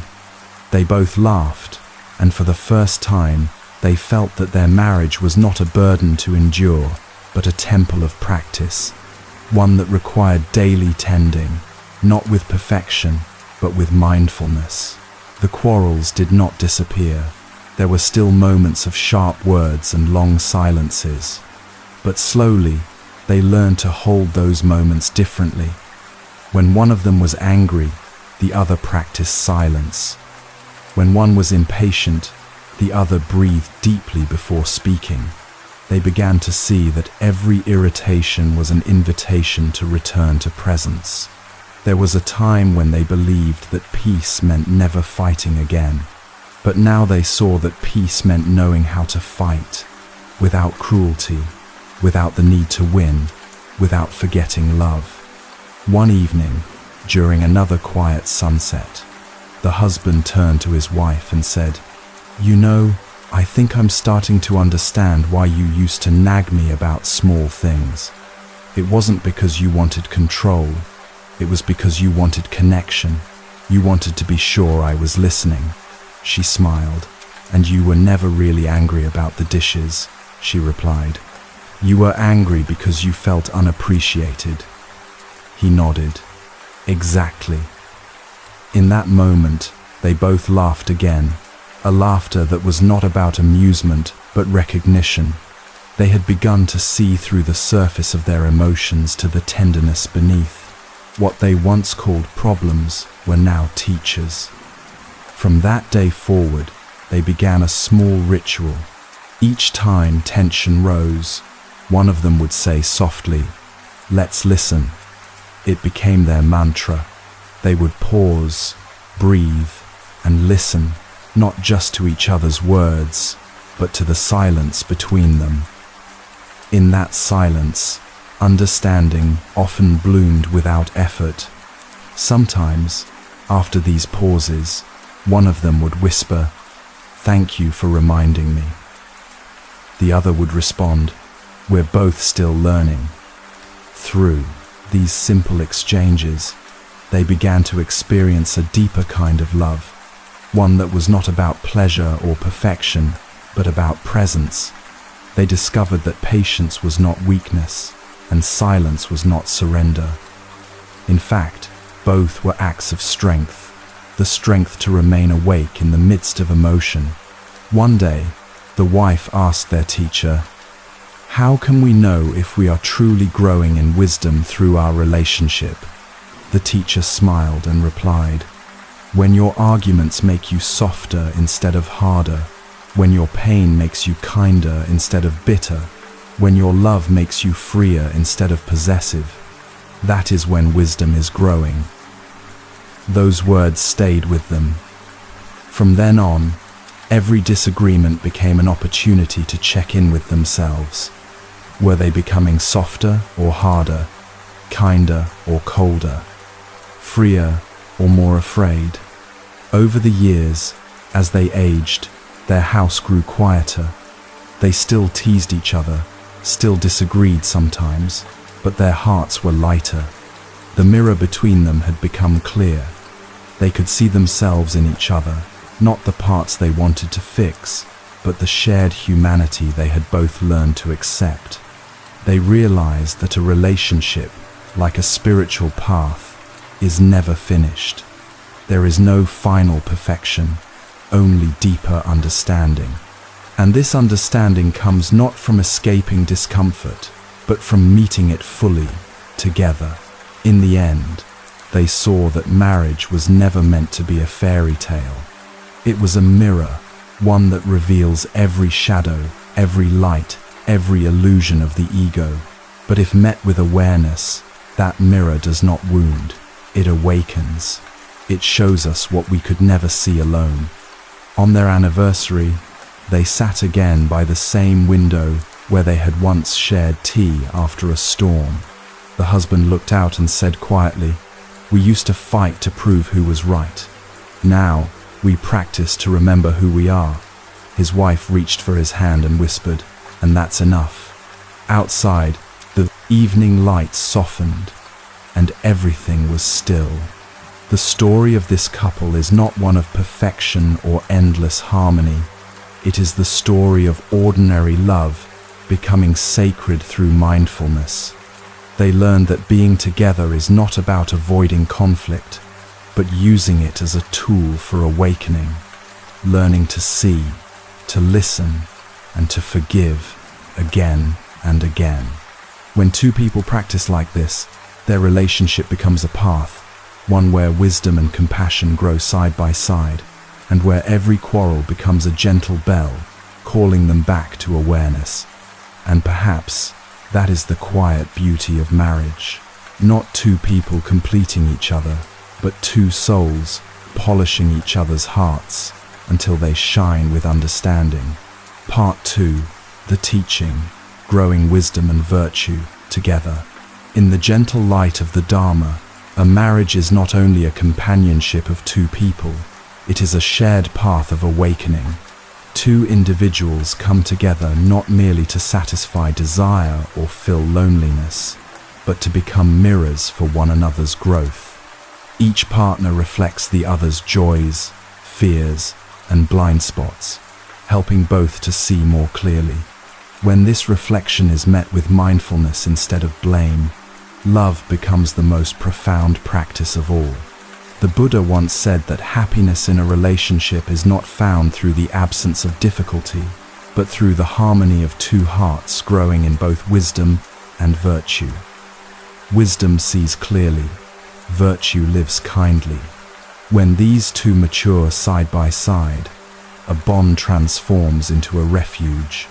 In the language of the Dharma, wisdom prajna is the ability to see things as they are, to perceive the arising and fading of emotions without being swept away. Virtue, shila, is the steady discipline of acting with integrity, compassion, and patience. Together, they are like two wings of the same bird. One without the other cannot take flight. In daily life, however, it is easy to forget this balance. Most relationships tilt too far toward emotion or intellect, too much heart without clarity, or too much clarity without warmth. But in the practice of mindful love, both are needed. A wise love feels deeply but does not drown. It observes tenderly but does not cling. When a couple argues, they are not enemies in conflict. They are students in the same classroom, facing the same lesson from different sides. The argument itself is not the problem. The real issue is whether the lesson is seen. Anger, jealousy, irritation. These emotions are not signs of failure. They are signals that a misunderstanding is waiting to be understood. To grow in wisdom means to see emotions without fusing with them. It means being able to say inwardly, "This is anger arising in me," instead of, "I am angry." The difference seems small, but it changes everything. When we identify with anger, it owns us. When we simply observe it, we can hold it gently and learn from it. The Buddha taught that awareness is like a calm lake. When disturbed by wind, waves form, but the water itself remains clear. Emotions are like those waves, they rise and fall. If we mistake the waves for the entire lake, we lose sight of its stillness. But when we remain present, we begin to see that emotions are not permanent. They are movements of the mind, not its essence. This understanding is especially powerful in relationships. When two people live closely together, their emotions often mirror one another. One's frustration ignites the other's defensiveness. One's silence triggers the other's fear. Without awareness, this becomes a cycle of reactivity. But when just one person pauses, breathes, observes, the entire energy shifts. A wise relationship does not seek to avoid these moments. It learns to navigate them consciously. Imagine two strings of an instrument. When one vibrates, the other resonates. But if one string is tuned to stillness, it brings harmony instead of noise. The same is true for love. One calm mind can restore balance to both hearts. To practice this, couples must learn the art of seeing, but not fusing. When your partner is upset, you can acknowledge their emotion without absorbing it. When you are upset, you can witness your reaction without projecting it. It is not easy, but this is the heart of mindfulness. It is how awareness transforms daily tension into the soil of understanding. In the teachings of the Buddha, happiness is not defined as comfort or the absence of conflict. True happiness arises from understanding. When understanding grows, even difficult moments become sacred. You begin to see that your partner is not there to please you, but to reveal you, to help you discover the patterns that keep you trapped in suffering. Through this realization, love becomes less about changing the other and more about transforming oneself. You stop asking, "Why are they like this?" and begin to ask, "What is this moment teaching me about patience, humility, or compassion?" In this way, every disagreement becomes an invitation to deepen wisdom. The Buddha compared human relationships to two pieces of wood rubbing against each other. At first, the friction creates heat, discomfort, even pain. But over time, if both are handled with care, that same friction can ignite a fire, the fire of awareness, the warmth of understanding. In the same way, the daily friction of marriage, the little misunderstandings, the unmet expectations, can either burn the heart or awaken it. What makes the difference is how you hold it. Do you react with judgment or respond with curiosity? Do you fight to be right or pause to see clearly? Virtue plays a crucial role here. Virtue is not moral rigidity. It is the commitment to cause no harm, to act with kindness, even when emotions are strong. It is the courage to speak gently when anger tempts you to shout. It is the honesty to say, "I'm sorry," even when pride whispers otherwise. Virtue is the expression of wisdom through behavior. Without it, wisdom remains abstract. With it, wisdom becomes embodied. When wisdom and virtue grow together, love becomes balanced. You no longer depend on external circumstances for peace. You realize that harmony is something you create moment by moment through mindfulness and compassion. Even when storms arise, you can return to calm because you understand that storms are temporary. The Buddha's teaching on the middle way applies beautifully here. A healthy relationship is not built on indulgence or suppression, dominance or submission, passion or detachment. It lives in the middle, where love breathes freely, where both people grow without imprisoning each other. One of the deepest insights of Buddhist practice is that we do not own our emotions, nor do we own another person's. Each feeling, each reaction, arises from causes and conditions, past experiences, fears, and expectations. When we see this clearly, we stop taking everything personally. The words your partner speaks in anger are often not about you.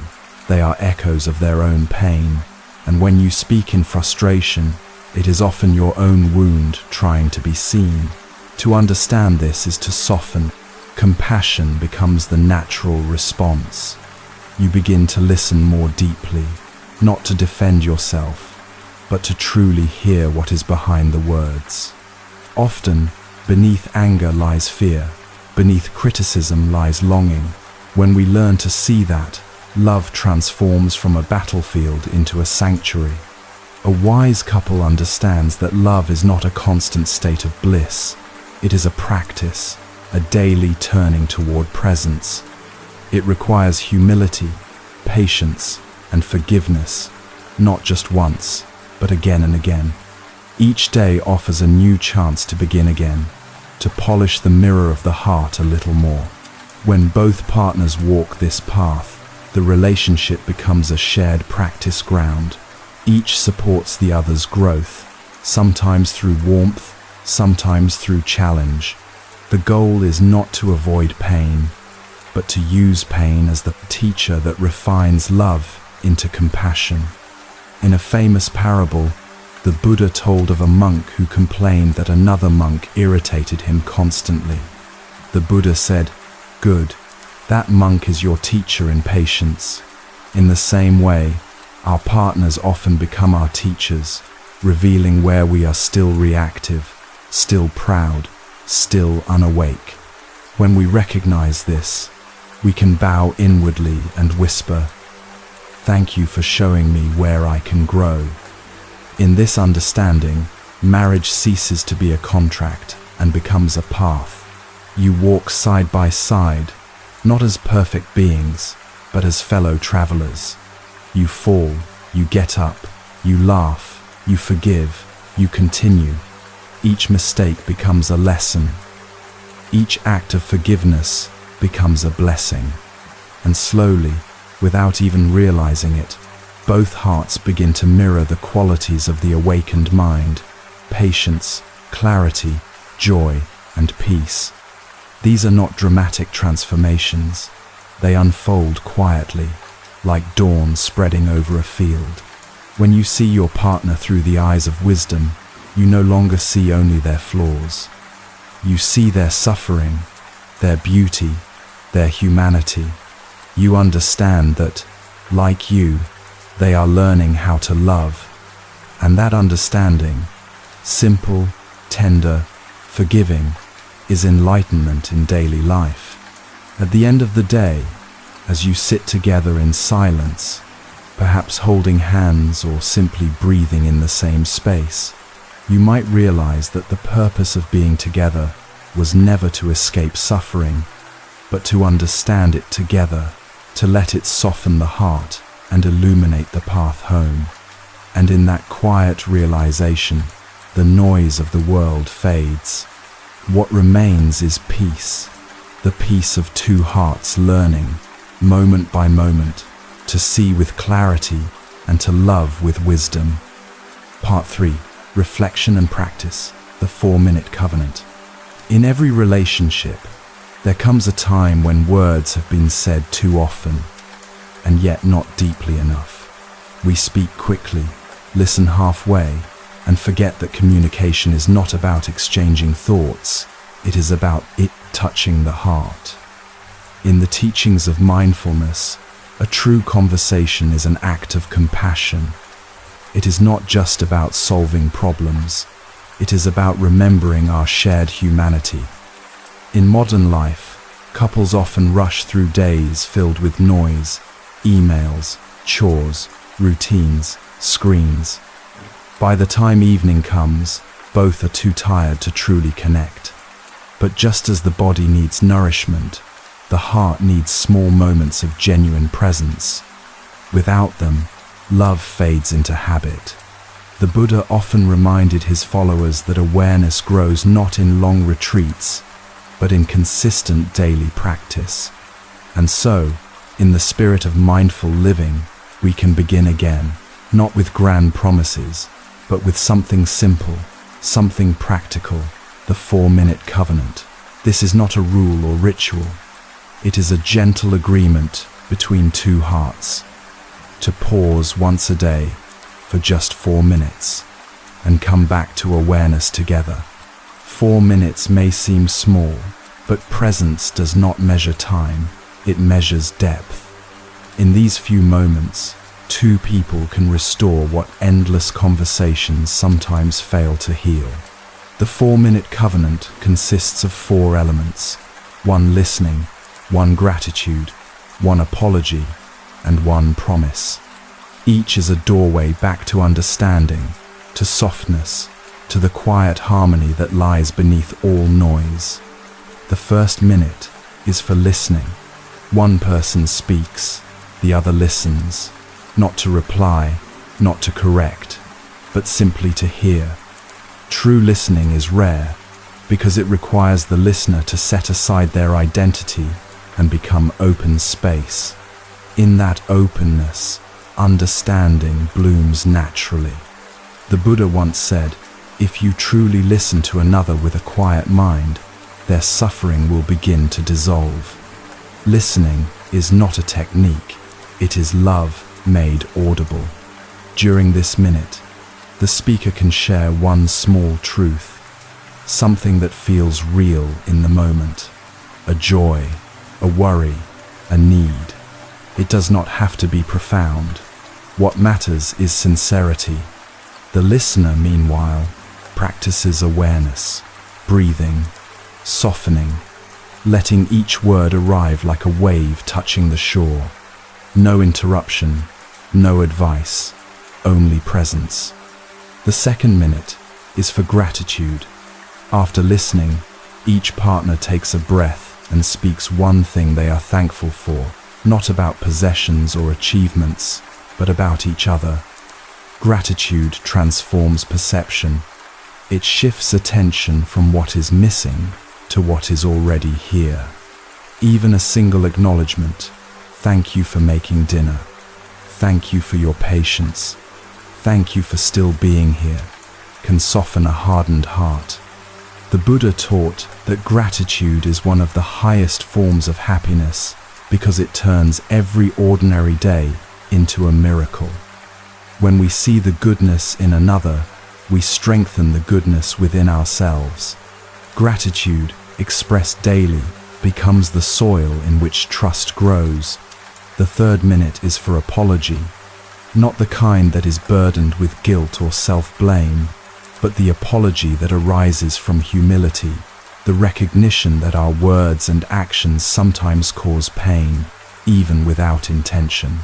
The act of saying, "I'm sorry," is not about lowering oneself. It is about freeing both people from the weight of unspoken resentment. In Buddhist teachings, this is called reconciliation through mindfulness. It is the practice of returning to peace by acknowledging imperfection. Every relationship, like every human heart, carries small wounds. Some heal on their own, but others need gentle tending. When we apologize sincerely, we water the seed of trust. When we receive apology with grace, we nourish the seed of forgiveness. The final minute is for promise, a small, conscious intention for tomorrow. It may be as simple as, "I'll try to listen more carefully," or "I'll take a walk with you after dinner," or even, "Let's keep being patient with each other." This minute is about renewal, reminding both hearts that love is not a fixed state, but a living practice. Each day offers another chance to begin again. 4 minutes, one listening, one gratitude, one apology, one promise. That is all. Yet if practiced daily, it becomes a quiet revolution, a way of transforming habit into mindfulness, tension into tenderness. Over time, these small moments weave a deeper connection. The couple begins to notice subtle shifts, fewer harsh words, more gentle silences. They argue less not because they have solved everything, but because they have learned to pause. They discover that listening is not losing, that gratitude is not weakness, that apology is not defeat. They learn that love, when practiced mindfully, becomes a source of strength. Sometimes one of them forgets and the other reminds. "Shall we do our 4 minutes?" It might happen before bed, or over morning tea, or even in the car before work. The place does not matter, the energy does. When they pause together, even briefly, they return to what the Buddha called right mindfulness, awareness anchored in kindness. In Buddhist psychology, There is a concept called interbeing, the recognition that we do not exist alone. Just as a flower needs sunlight, water, and soil to bloom, we need understanding, appreciation, and patience to thrive. The 4-minute covenant nourishes these conditions daily. It reminds us that love is not a feeling to be preserved, but a relationship to be practiced, moment by moment, breath by breath. When a couple practices this consistently, they begin to experience a shift in perception. They no longer see each other through the lens of expectation, but through the eyes of awareness. They begin to sense the subtle energies of each other's moods, the fatigue after a long day, the silent longing for connection, the quiet joy of being seen. In that awareness, empathy replaces irritation. The Buddha compared mindfulness to a lamp that dispels darkness. In relationships, that lamp is shared between two hearts. When one holds it with care, both are illuminated. This is why daily practice matters, not for perfection, but for continuity. Every small act of awareness adds a drop of clarity to the pool of understanding. Over time, that pool becomes deep enough to hold even the storms of life. Of course, not every day will feel harmonious. There will be evenings when one is too tired, mornings when silence feels heavy, moments when hurt words still escape. But mindfulness is not about never falling. It is about returning, gently, again and again. Even a single breath of awareness can reconnect two hearts that feel far apart. In this sense, love and spiritual practice are the same journey. Both require patience, humility, and courage. Both invite us to look inward instead of outward, to listen instead of react, to soften instead of defend. Every couple, no matter how different, can begin this practice. It does not require belief or perfection, only willingness. When you begin, it may feel awkward. The mind might say, "This is too simple to matter," but simplicity is the heart of truth. 4 minutes of genuine presence can do more for a relationship than 4 hours of argument. The power lies in the quality of attention. Attention is love in motion. When you listen deeply, you are telling your partner, "You matter, I see you, I am here."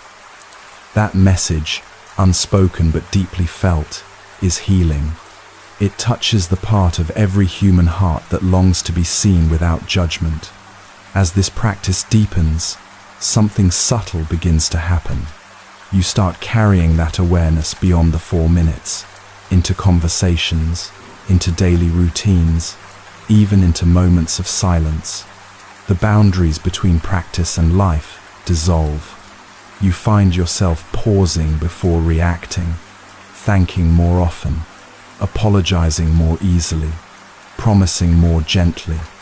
The covenant expands from minutes into a way of being, and perhaps, in the quiet glow of one evening, as you sit side by side, you will realize that these small acts of mindfulness have built something sacred, not a perfect love, but a peaceful one.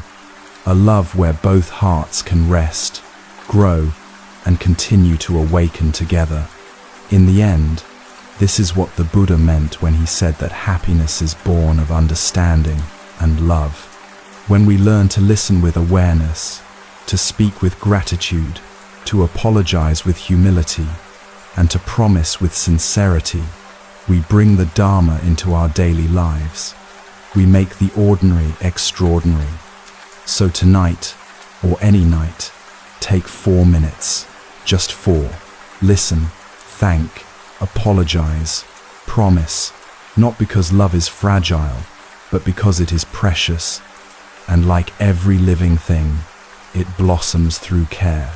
You are listening to a gentle teaching from the Moonlight Temple series, wisdom drawn from ancient Buddhist roots, brought to life with care and presence. To fully receive the heart of these teachings, I invite you now to pause. Soften the edges of your day. Let your body rest. Take in a slow, quiet breath and exhale into stillness. Allow your awareness to return, not to the past, not to the future, but to this very moment. Nothing else is required, just your presence. If this offering has brought you a moment of peace, we gently invite you to support this journey by subscribing to the Moonlight Temple, sharing these teachings, or simply returning again when your heart needs rest. Every small act of presence helps this temple of silence grow. Chapter 4. The Law Between Two Hearts.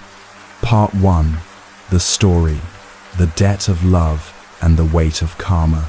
There once lived a couple who seemed inseparable to everyone who knew them. They had the kind of connection that looked effortless, the way they finished each other's sentences, the quiet glances they shared across a crowded room, the way one hand would always find the other in silence. People often said they were meant to be, as if destiny itself had written their names side by side.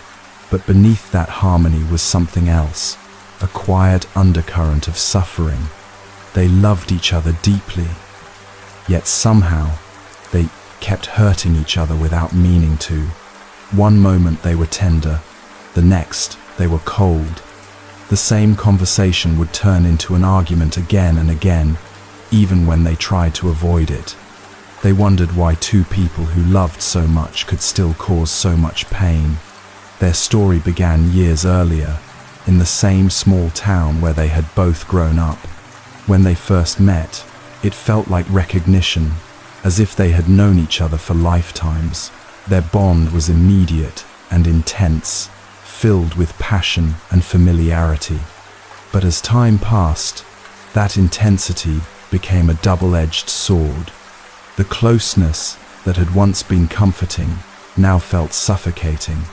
What began as love turned into a strange cycle of dependence, expectation, and disappointment.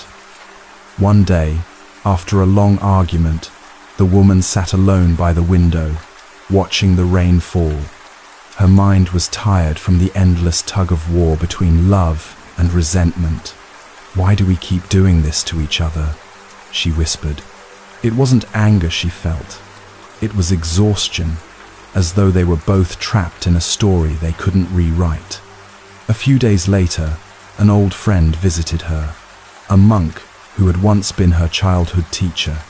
Seeing her sadness, he poured her a cup of tea and asked gently, "Tell me, what do you expect from him?" She thought for a long time before answering. "I just want peace," she said. The monk smiled softly. "Peace is not something another can give you," he said. "Peace comes when you understand the law between two hearts." "The law between two hearts," she repeated. "Yes," the monk said. "The law of cause and effect, karma. We often speak of karma as punishment or reward, but it is neither. Karma is relationship. It is the echo of our past actions, thoughts, and intentions, meeting us again in the form of people and situations. You and your husband are not together by accident. You are repaying old debts, both of kindness and of pain. You are learning to balance the scales of the heart." She frowned slightly. "But why does it hurt so much?" "Because you are still trying to settle old accounts," the monk said. "In past lives, perhaps one gave more than the other. One hurt and one forgave. One left and one waited. Now, you meet again to continue the lesson, to learn how to love without debt." His words settled into her mind like rain sinking into dry earth. She began to see her relationship in a new light, not as a mistake, but as a mirror.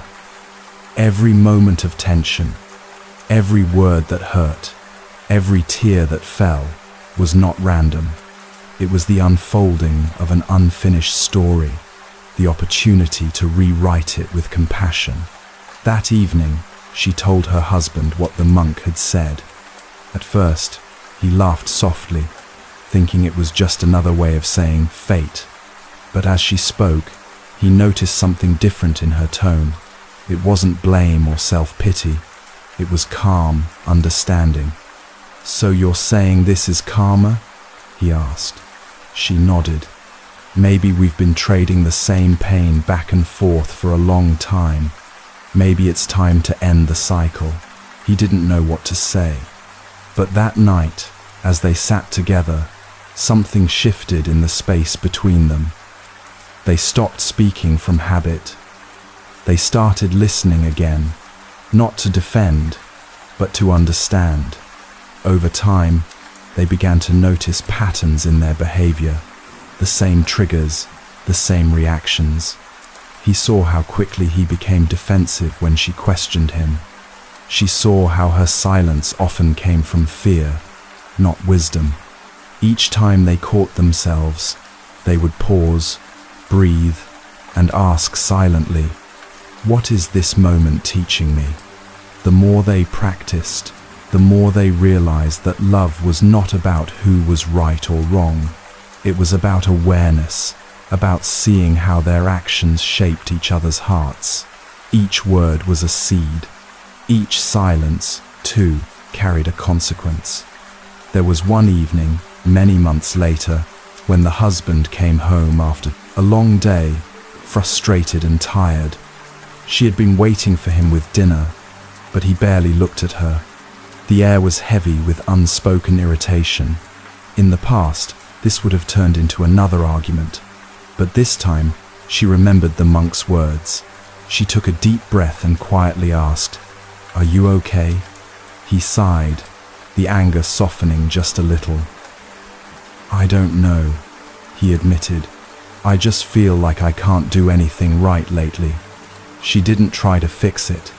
She just nodded and said, "That must feel hard." Something opened between them, a tenderness that neither had felt in a long time. It wasn't grand or dramatic. It was quiet and human. He looked at her, and for the first time, he saw not an opponent, but another soul, struggling just like him. That night, as they sat side by side in silence, he said softly, "Maybe this is how we repay old debts, by learning to be kind even when we don't feel like it."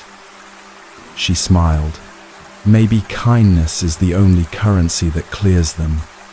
From then on, their relationship changed, not because life became easier, but because they began to live with awareness. They started to see each argument as a mirror reflecting an inner habit.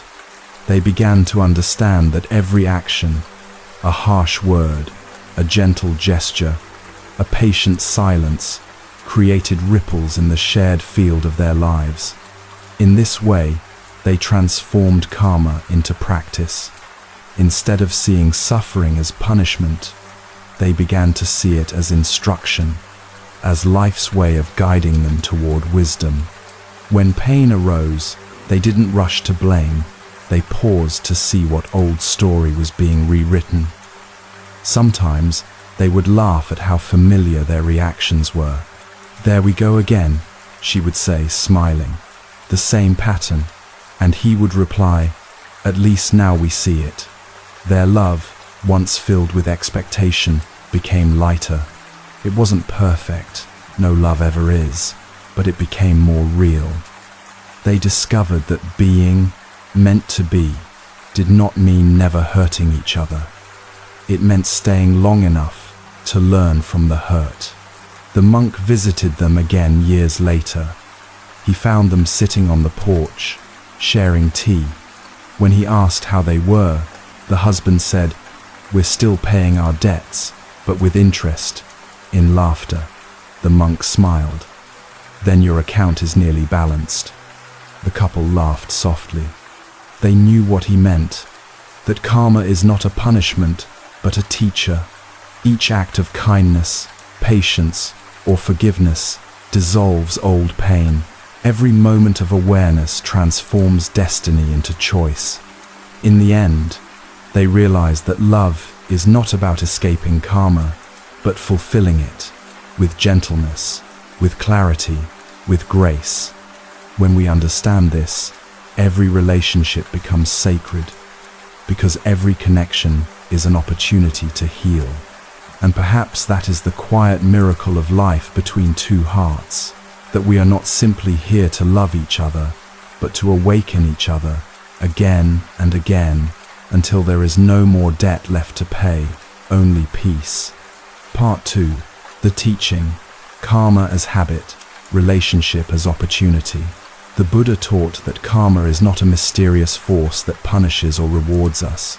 It is much simpler and far more intimate than that. Karma means action, the energy of body, speech, and mind that we create every moment. Every thought, word, and gesture leaves an imprint on consciousness, shaping the way we experience the world and the people in it. Karma is not something that happens to us. It is something that happens through us, in every interaction, in every choice. In relationships, karma often appears as patterns, the ways we think, react, and interpret the behavior of others. These patterns can be subtle or strong, hidden or obvious.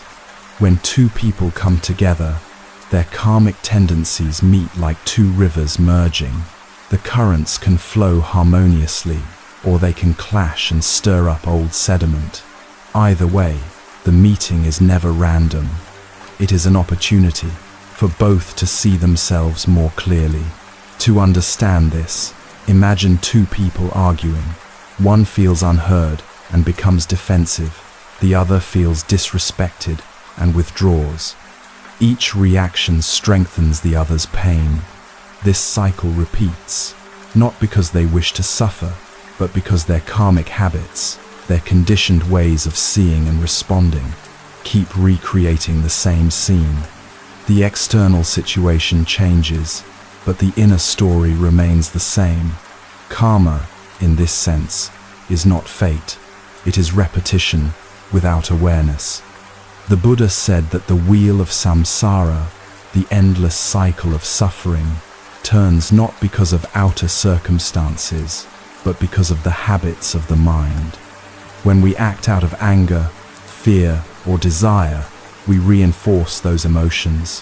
When we act with mindfulness, patience, and compassion, we weaken the old chains and begin to write a new story. In relationships, this understanding can transform everything. Instead of blaming the other person for our unhappiness, we begin to see how our own perceptions create the world we experience. The person we love most often becomes the clearest mirror of our karma, reflecting back our unhealed emotions, our attachments, our expectations. What we see in them, especially what irritates or hurts us, is often what remains unresolved within ourselves. This is why even couples who seem meant to be can still suffer deeply together. Their connection is not a sign of perfection but of unfinished business. They have met not only to enjoy love but to purify it, to transform attachment into compassion, ignorance into wisdom. This process can be painful because it requires honesty, but it is also sacred because it offers liberation. When the Buddha was asked about karma between people, he explained that our relationships are woven from three kinds of seeds: gratitude, resentment, and neutrality. When gratitude ripens, we feel drawn to someone with affection and ease. When resentment ripens, we may feel attraction, mixed with conflict, as if compelled to face an old wound. And when neutral seeds ripen, we meet others casually, without much intensity. Every connection has its purpose. Those who bring us joy remind us of kindness we once gave. Those who challenge us return as teachers, offering chances to grow. Understanding this helps soften the heart. Instead of asking, "Why is this happening to me?" we begin to ask, "What is this teaching me?" The question shifts us from resistance to curiosity, from victimhood to awareness. Each moment of discomfort becomes a doorway to self-knowledge. Karma also teaches us about the power of intention. It is not only what we do, but why we do it that shapes our future. A word spoken in anger leaves a different imprint than the same word spoken in love. A gesture born of fear creates confusion. One born of compassion brings clarity. This is why mindfulness is so essential. It brings consciousness into action. It allows us to choose wisely instead of reacting blindly. In daily life, karma manifests through 3 channels: body, speech, and mind. These are the tools through which we create harmony or discord. Through the body, karma appears in our physical actions, how we touch, how we move, how we respond when anger arises. A harsh gesture can wound as deeply as a harsh word. A gentle hand can soothe pain without needing to speak. Through speech, karma flows in the words we use. Speech can heal or harm, unite or divide. The Buddha often described right speech as speech that is truthful, gentle, and timely. In relationships, right speech means speaking from kindness rather than ego. It means waiting until both hearts are ready to listen. It means choosing silence over words that may bruise. Through the mind, karma takes root in thoughts, the subtle seeds that eventually bloom into words and actions. The mind's stories about others, you always ignore me, you never understand, you don't care, become self-fulfilling. The Buddha taught that mind precedes all experience. With our thoughts, we make the world. When we change the way we think, the world and our relationships begin to change. Understanding this does not mean suppressing emotion. It means seeing emotion clearly without letting it control us. Anger is not wrong. It is energy distorted by misunderstanding. Jealousy is not evil. It is love shadowed by fear. Every emotion contains wisdom when met with awareness. To see this is to begin the process of liberation. In this light, even pain becomes sacred. It is the echo of past actions inviting us to respond differently. If someone criticizes us unfairly, we can react with defensiveness, repeating the old karma, or we can listen calmly, breaking the cycle. The moment we pause, even for a few breaths, we interrupt the chain of reactivity that keeps suffering alive. This pause is where transformation happens. The Buddha called it the gap between stimulus and response, the space in which freedom resides. Within that small space, we can choose to speak or stay silent, to react or reflect, to harm or to heal. The more we practice pausing, the more our karma shifts from unconscious habit to conscious intention.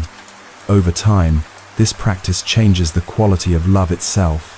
We stop loving others as extensions of our desires and begin to love them as beings walking their own path. We recognize that we cannot control another's karma, only our own. We can offer kindness, honesty, patience, but we cannot dictate how the other will respond. And that realization, instead of creating distance, brings peace. In the Buddha's teachings, understanding karma is inseparable from compassion. Once we see that every being is acting from their conditioning, we stop taking things so personally. The harsh word from a loved one is seen as their suffering speaking through them. The cold silence after an argument is not rejection but confusion. When we view others through this lens, judgment dissolves. Compassion becomes natural. There is a beautiful story from the Buddhist tradition of 2 monks who had both been insulted by the same man. One monk fumed for days, unable to let go. The other simply smiled and continued walking. The angry monk asked, "How can you remain so calm after what he said?" The wise monk replied, "Because I did not accept the gift he offered." That is karma in action, the freedom to choose whether or not to carry another's pain. In relationships, this freedom is everything. We may not always be able to stop conflict from arising, but we can choose not to feed it. Each time we refrain from reacting, each time we respond with mindfulness, we weaken the karmic bond of suffering and strengthen the bond of understanding. The Buddha described this process as purifying the mind. It does not happen through belief or ritual, but through awareness in daily life. Every small act of patience, every gentle word, every moment of humility purifies old habits. This is how we turn karma into compassion, not by escaping life, but by living it consciously. Ultimately, karma between two people is not about punishment or destiny. It is about awakening. When we meet someone who challenges us deeply, we are being invited to grow. When we meet someone who loves us unconditionally, we are being reminded of what we are capable of. Every relationship is both a repayment and a gift. The path of wisdom, then, is not to avoid relationships but to use them as practice. The more we observe, the more we learn that nothing another person does can truly harm our essence. Only our reactions can. When we understand this, we begin to live with freedom. And so, the next time you find yourself hurt, angry, or misunderstood, pause and breathe. Ask quietly, what is this karma showing me? What habit is ready to end? Each answer will bring you closer to peace. For karma, when seen clearly, is no longer a burden. It is a teacher, patient, precise, and perfectly compassionate. It never seeks to punish, only to awaken. And when we finally learn its lessons, what remains between two hearts is no longer debt, but grace. Part 3. Reflection and practice. The kindness, ledger, and the 10-second pause. There is a quiet truth that unfolds when we begin to see relationships through the lens of karma. Every moment with another person is both a continuation and a new beginning. We inherit patterns of behavior, ways of reacting, of speaking, of defending ourselves. Yet within each interaction lies the chance to plant new seeds. The Buddha often described this as the meeting of two fields of karma. Each of us brings our own soil, rich with past experiences, both painful and kind. The question is, what will we choose to plant today? This awareness transforms how we approach love, conflict, and even the smallest gestures. Instead of thinking in terms of blame, we start to see in terms of consequence. Every word, every glance, every silence becomes a thread in the fabric we are weaving together. When we realize this, we naturally wish to create goodness, to water the seeds of patience, generosity, and warmth that will one day bear the fruit of peace. But intention alone is not enough. The mind, by habit, slips easily into reaction. It takes practice to turn awareness into action. That is why the teachings often return to the simplicity of daily effort. Small, steady steps that transform karma, not through dramatic change, but through consistent kindness. One of these simple practices is what I call the kindness ledger. It is not a ledger in the worldly sense, but a gentle mindfulness exercise that keeps the heart awake to goodness. Each day, you take a few moments, perhaps in the morning or before sleep, to write down one kind act you have done for your partner or loved one that day. Just one. It could be something as small as offering a cup of tea, a smile, a word of encouragement, or even the choice to remain silent when anger rises. The act itself may seem ordinary, but the awareness behind it changes everything. Writing it down plants a conscious reminder: I am creating good karma right here, with this person, in this moment. The ledger becomes a mirror for the mind, showing how often kindness appears, and how easily we forget it when irritation clouds our vision. The Buddha once said, "A drop of water, falling again and again, fills the jar." In the same way, small acts of goodness, performed steadily, fill the heart with warmth. Over time, these acts accumulate, forming a new pattern that replaces old habits of resentment or impatience. When couples practice this, they begin to notice subtle shifts. The focus moves from what the other did wrong to what I can do right now to nurture harmony. This shift of attention is itself liberation. It frees the mind from the endless loop of blame and places it gently in the field of responsibility and love. The kindness ledger is not meant to be a performance or a scorecard. It is not about counting deeds or expecting appreciation. It is about remembering that love is not a feeling we wait to receive, but a practice we choose to live. Each entry, however small, becomes an offering to the shared karma of two hearts walking the same path. Some couples even choose to share their ledgers once a week. They read them aloud, not as a list of achievements, but as a way of saying, "I see you, I am trying." In those moments, the wall of misunderstanding softens. Gratitude begins to flow naturally, and even old wounds start to lose their weight. However, kindness requires mindfulness. Without mindfulness, our best intentions can quickly dissolve under the heat of emotion. That is why the Buddha also taught the practice of pausing, creating space between impulse and action. The 10-second pause is a powerful yet simple meditation to cultivate this space. When irritation arises, when your partner says something that sparks defensiveness or disappointment, stop for just 10 seconds before reacting.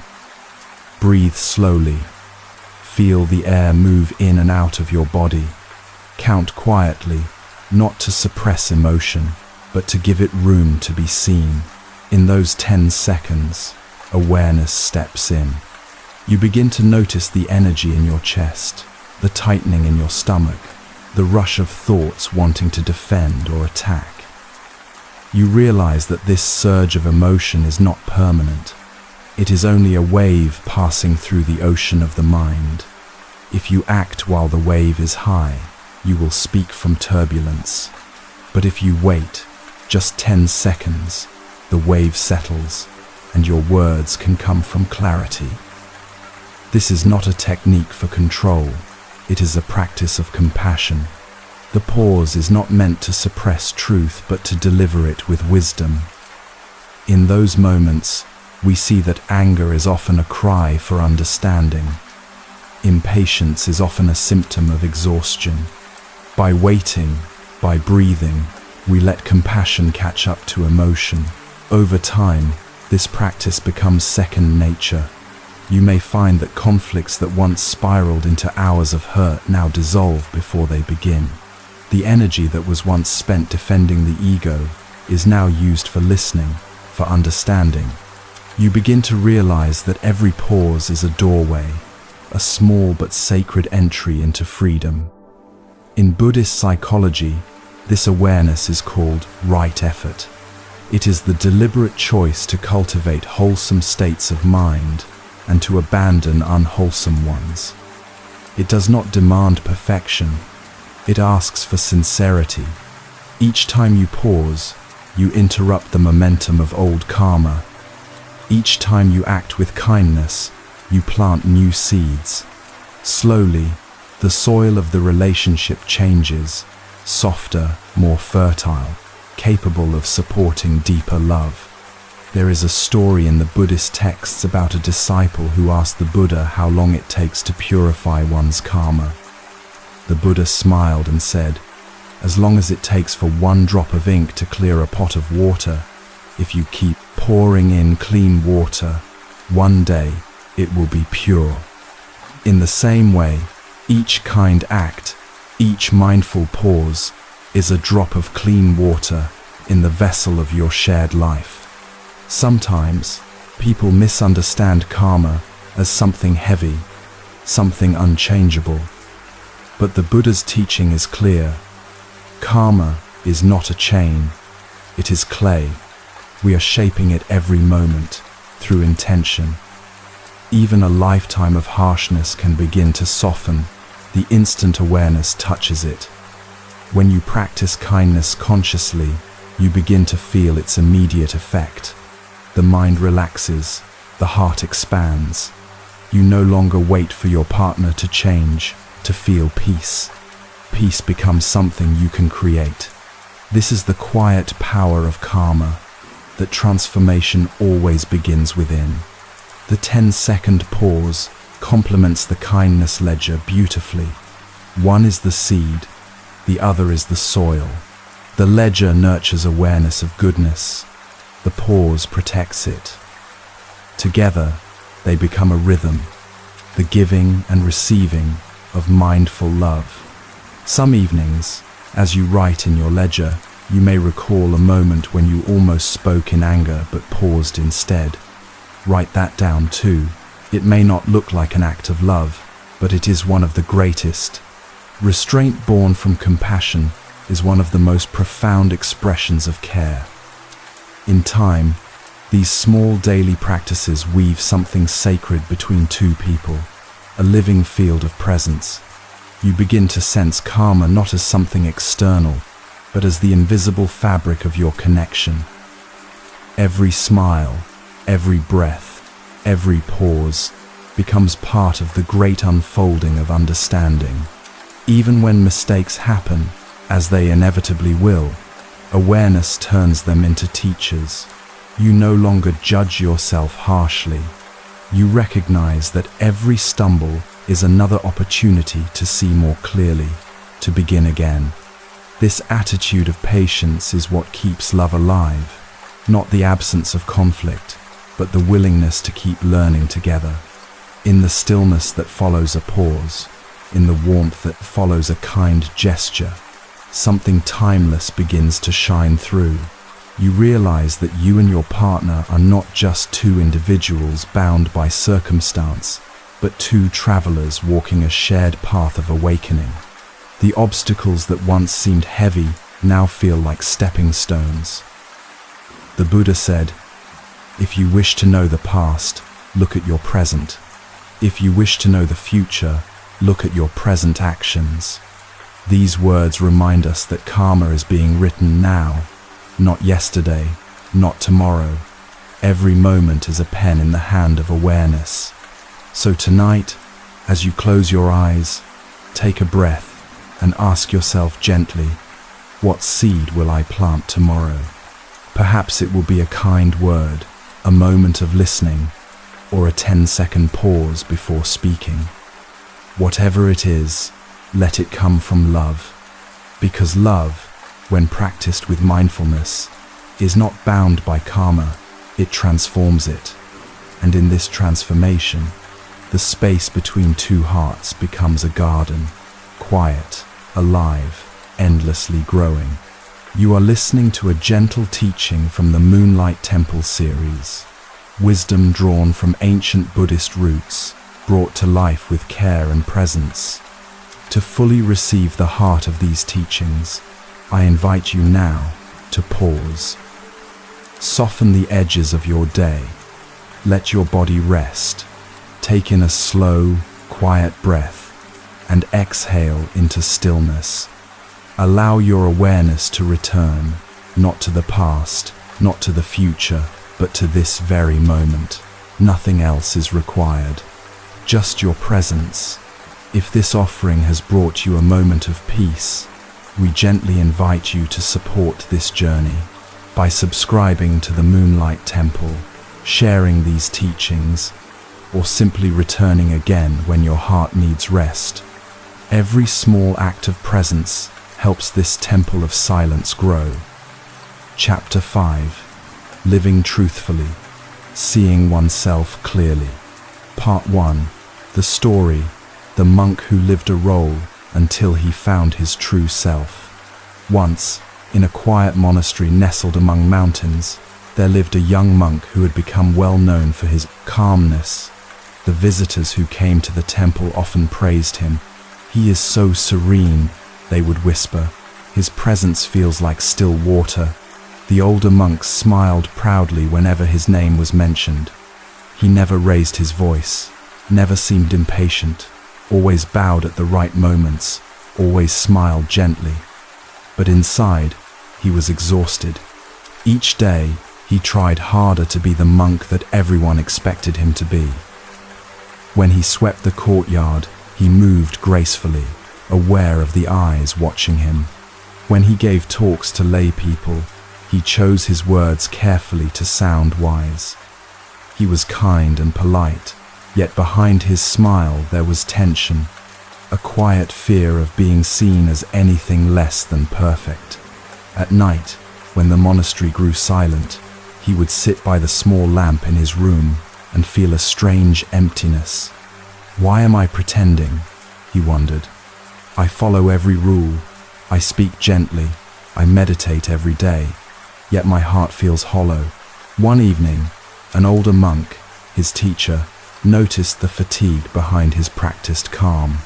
He came into the young monk's room, sat quietly, and said, "You have been wearing your robe beautifully, but it seems it has become too heavy for you." The young monk looked down, embarrassed. "I'm trying my best," he said softly. The old monk nodded. "That is the problem," he replied. "You are trying to be calm instead of seeing the one who wants to appear calm." The young monk frowned, unsure what he meant. The teacher continued, "You have become an actor playing the role of a peaceful monk. But peace cannot be performed. It must be lived, and to live it, you must first dare to be true. True to your confusion, your irritation, your pride, your longing. If you hide from your own heart, how can you hope to understand the hearts of others?" The young monk was silent. The words felt sharp yet kind, like light breaking through fog. That night, for the first time in years, he let himself feel everything he had been hiding. He sat in meditation, and instead of pushing away his restlessness, he watched it. He saw the irritation that arose when others didn't listen to him, the pride that came when he was praised, the sadness that lingered beneath his discipline. He watched each feeling rise and fall like waves. At first, it frightened him. He had believed that being a monk meant transcending all this, being beyond anger, beyond pride, beyond desire. But now, he saw that truth was not about suppressing what is human. It was about seeing it clearly, without being owned by it. In the following days, he stopped trying to appear calm. When he was tired, he rested. When he was sad, he sat quietly with that sadness. When others asked him questions he couldn't answer, he admitted honestly, "I don't know." To his surprise, the world didn't collapse. The older monks respected him even more, and the younger ones began to feel safe around him, sensing his sincerity.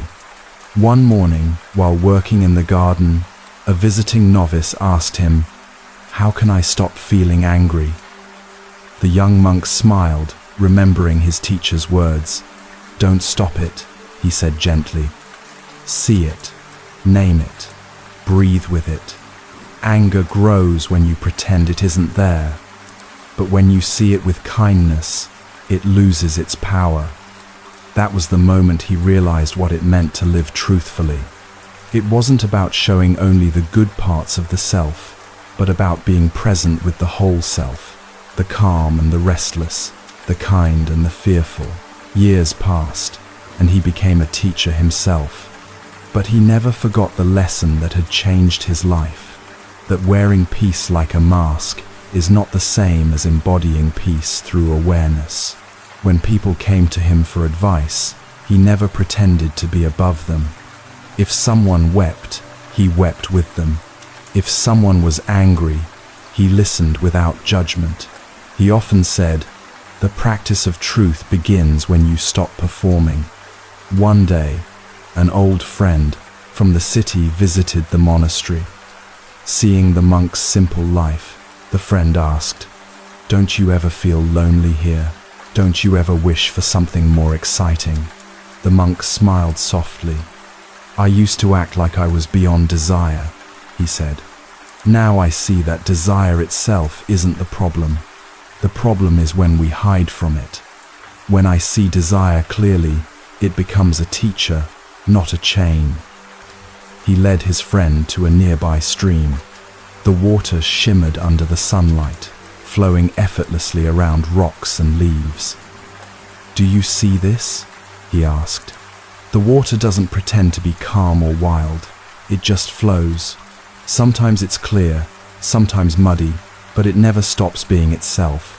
That is how I try to live now, not as the image of a monk, but as a human being who remembers to return to awareness in every moment." That evening, as the sun sank behind the mountains, the monk walked alone through the courtyard. The sound of wind moved through the trees, carrying the faint laughter of novices.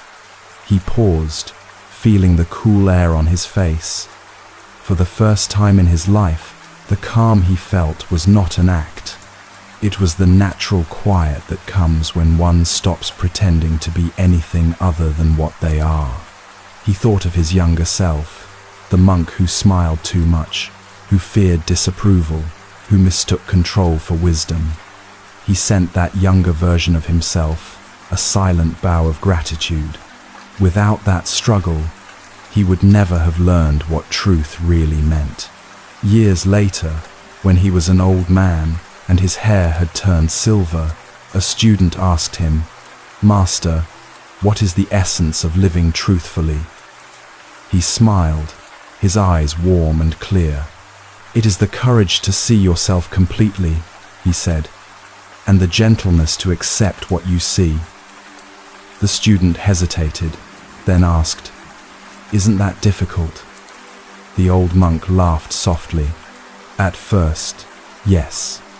Because we have spent so long pretending to be wise, to be strong, to be kind, to be unafraid. But once you see through the performance, life becomes simple again. When you are angry, you know you are angry. When you are kind, you know you are kind. Nothing is hidden, and because nothing is hidden, there is peace." As night settled over the temple, the monk sat by the same stream he had shown his friend long ago. The moonlight danced upon the water, and he whispered to himself, "To live truthfully is to be awake, not perfect, just awake." His words faded into the quiet air, blending with the sound of flowing water. The story of this monk is not about renouncing emotion or achieving sainthood. It is about the bravery of turning inward, the willingness to look honestly at the self. The masks we wear, of calmness, of confidence, of control, are not wrong. They are simply the ways we've learned to survive. But when we cling to them, we lose the chance to meet ourselves as we truly are. The monk's journey reminds us that authenticity is not rebellion against others, but reconciliation with ourselves. It is the gentle return to truth, the moment when the pretending ends and the seeing begins.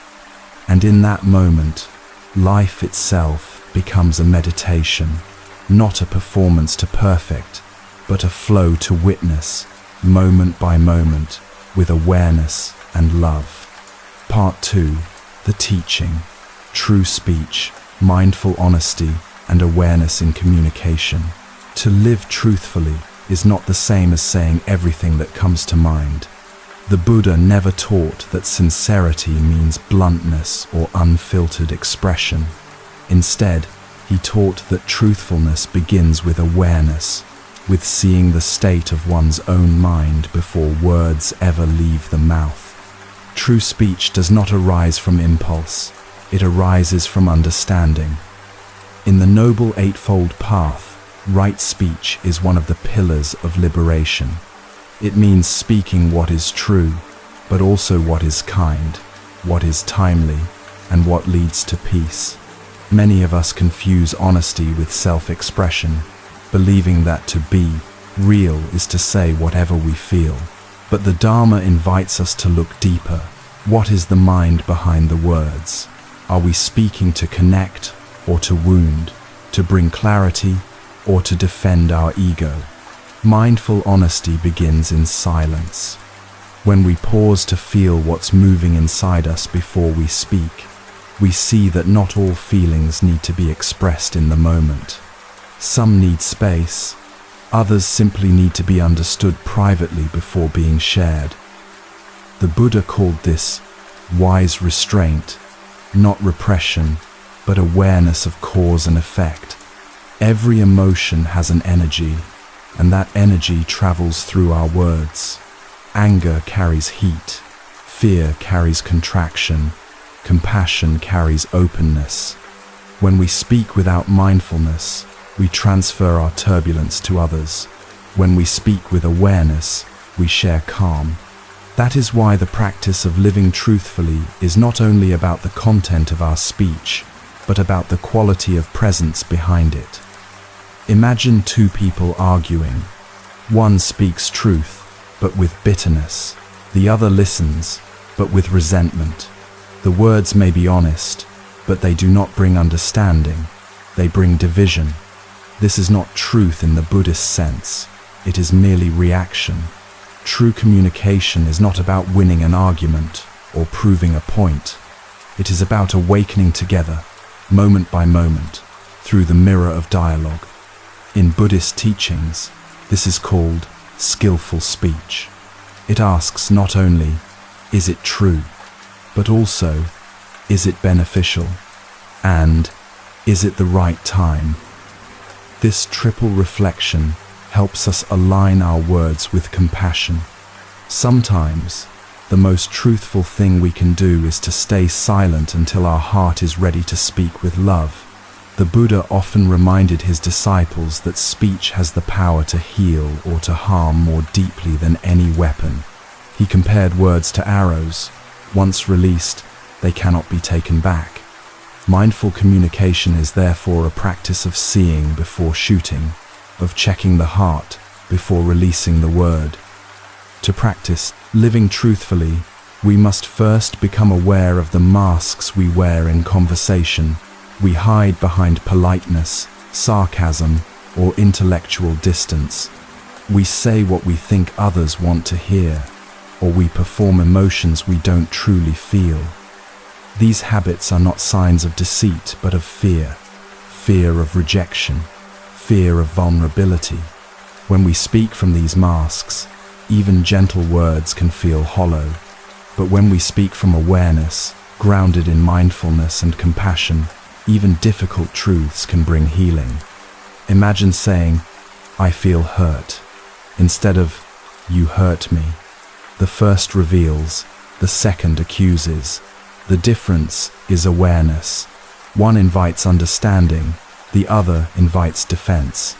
The Buddha encouraged his followers to speak as one polishing a jewel, meaning to use words carefully, refining them until they reflect light, not shadow.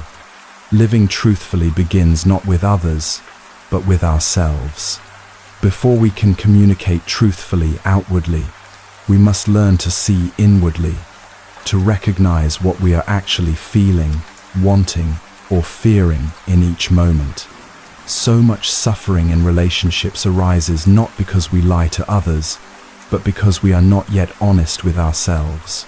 We confuse fatigue with anger, loneliness with resentment, pride with clarity. But when mindfulness illuminates these emotions, we begin to see clearly. This is the essence of right view, seeing things as they truly are, not as the ego wishes them to be. To live truthfully is to live from this seeing. not pretending to be calm when we are not pretending to know when we don't, and not pretending to agree when our heart is unsettled. Yet it also means expressing this truth with care, not as a weapon, but as a bridge. The Buddha's teachings show that the middle way applies to speech as much as to all other aspects of life. One extreme is suppression, silencing oneself for the sake of comfort or image. The other extreme is indulgence, speaking without awareness or compassion. The middle way is conscious expression, being honest and kind, clear and gentle, open and humble. This practice turns communication into meditation. When you speak mindfully, you are not simply exchanging information. You are observing the flow of awareness between two beings. You notice your tone, your breath, the rise and fall of your emotions.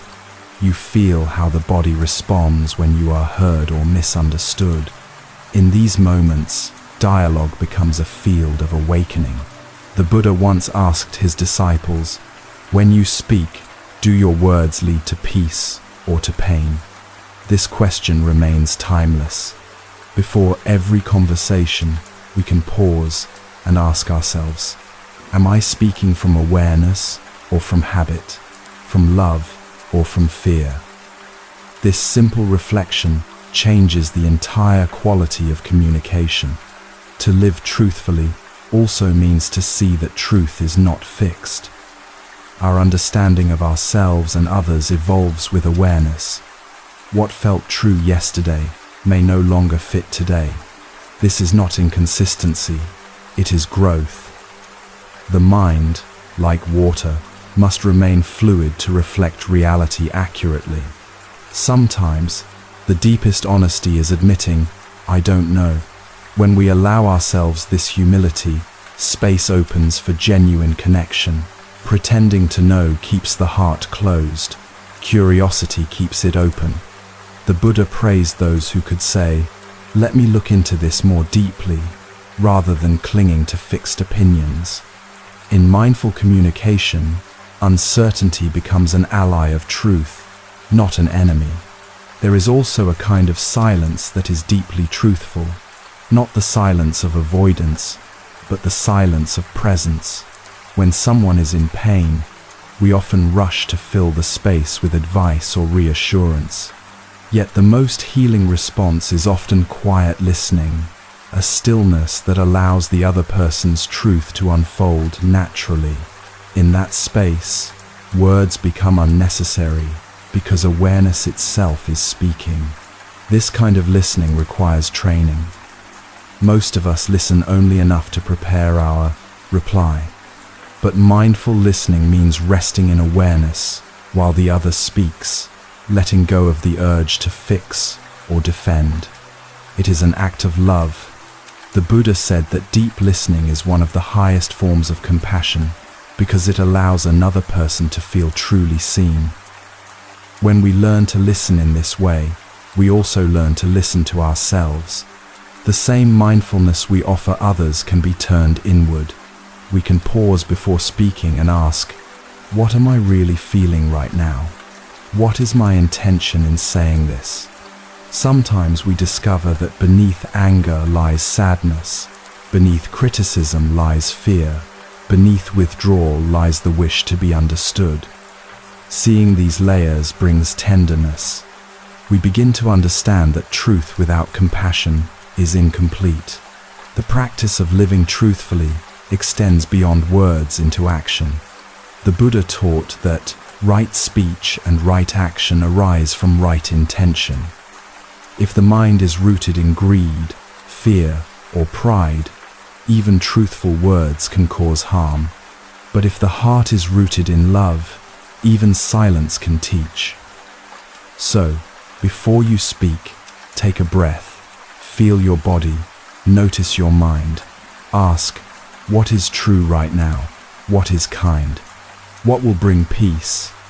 These three questions are simple but powerful.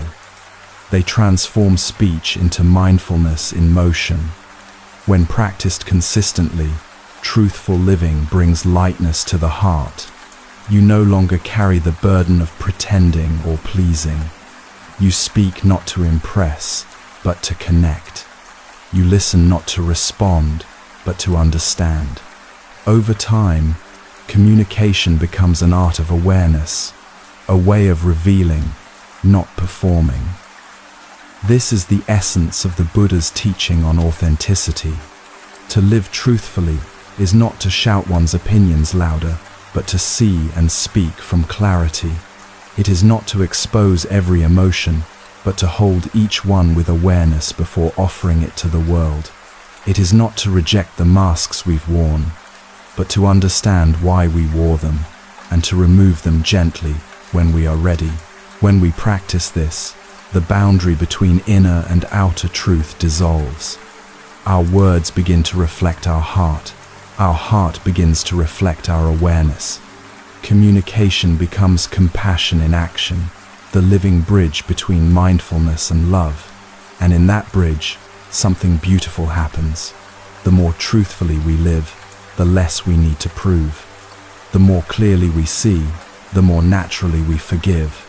Honesty ceases to be a moral rule and becomes a state of peace, a gentle alignment between who we are, what we feel, and how we move through the world. In this way, living truthfully is not about perfection.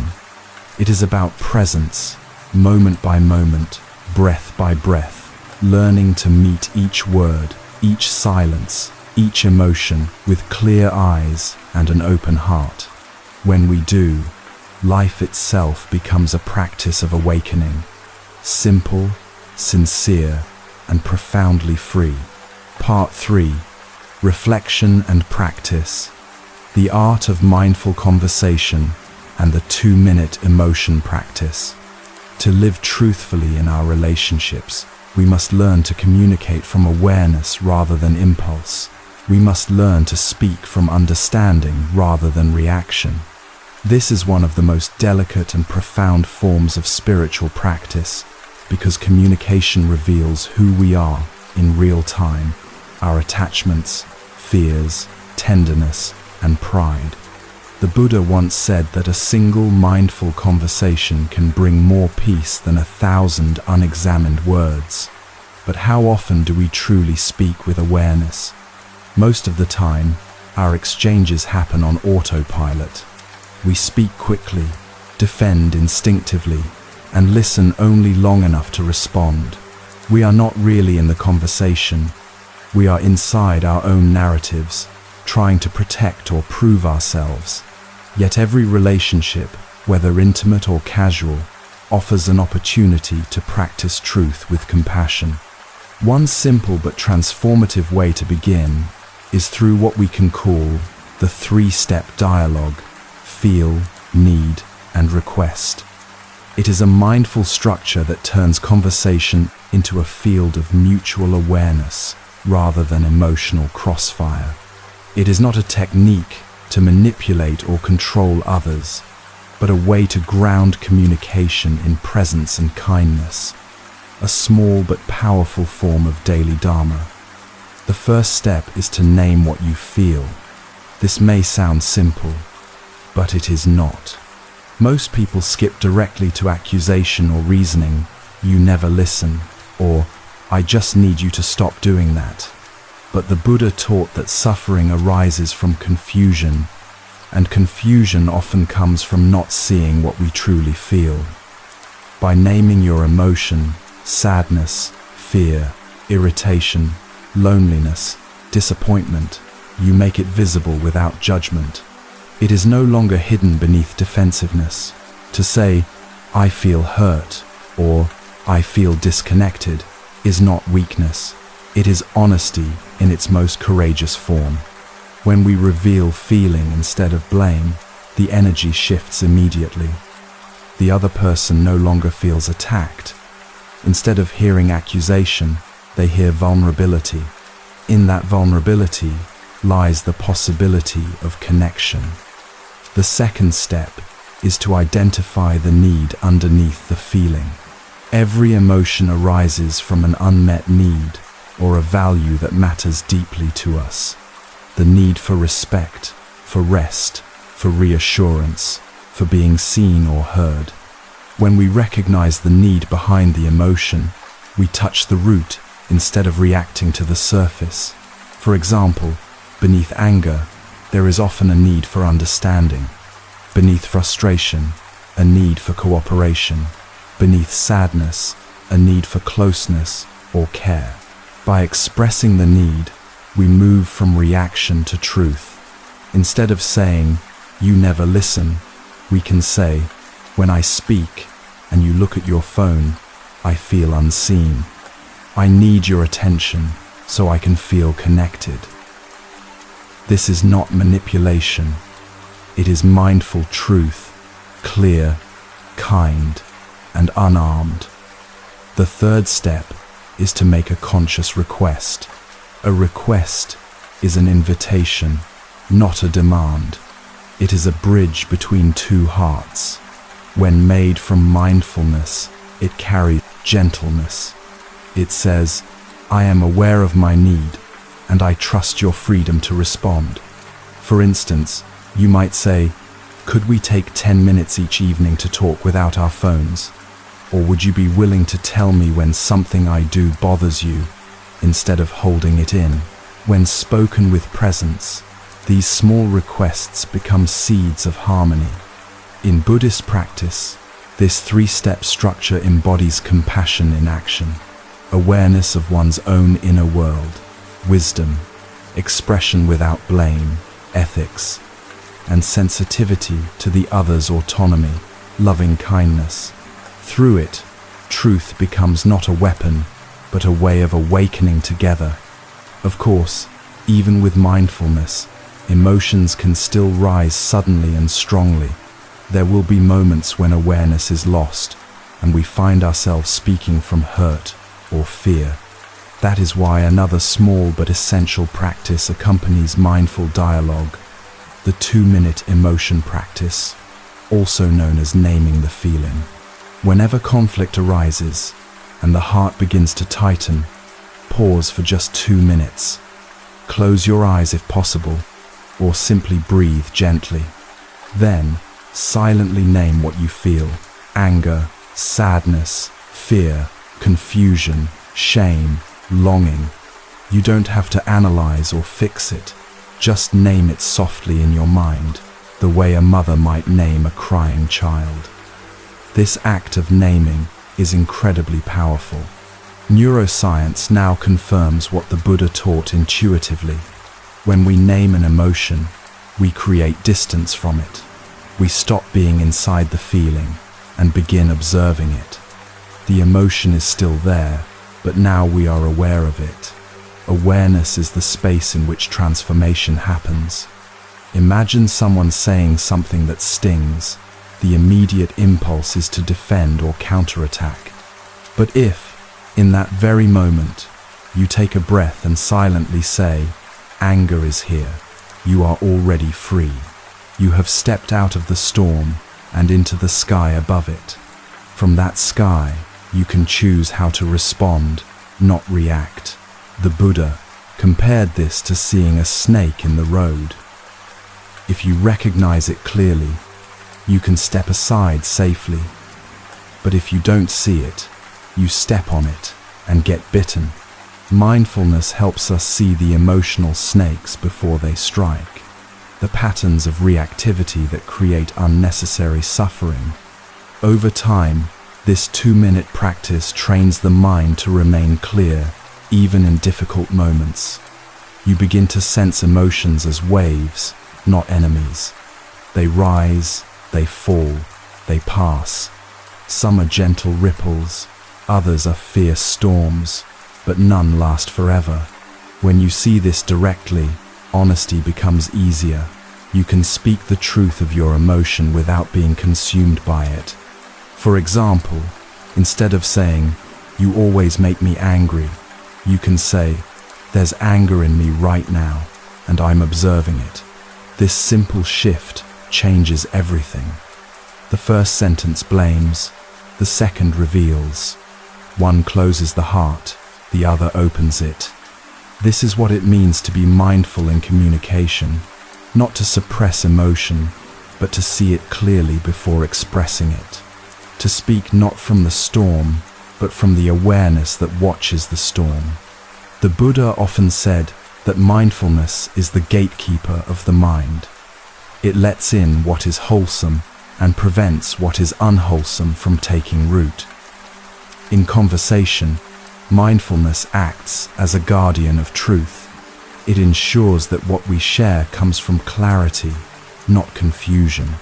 Practicing the 2-minute emotion technique regularly also builds what modern teachers call emotional literacy, the ability to recognize and name subtle feelings. This helps us understand not just ourselves, but others as well. When we can say, "I see you are anxious," or "It seems you're disappointed," with gentle awareness, we create safety. Safety opens the door for authenticity.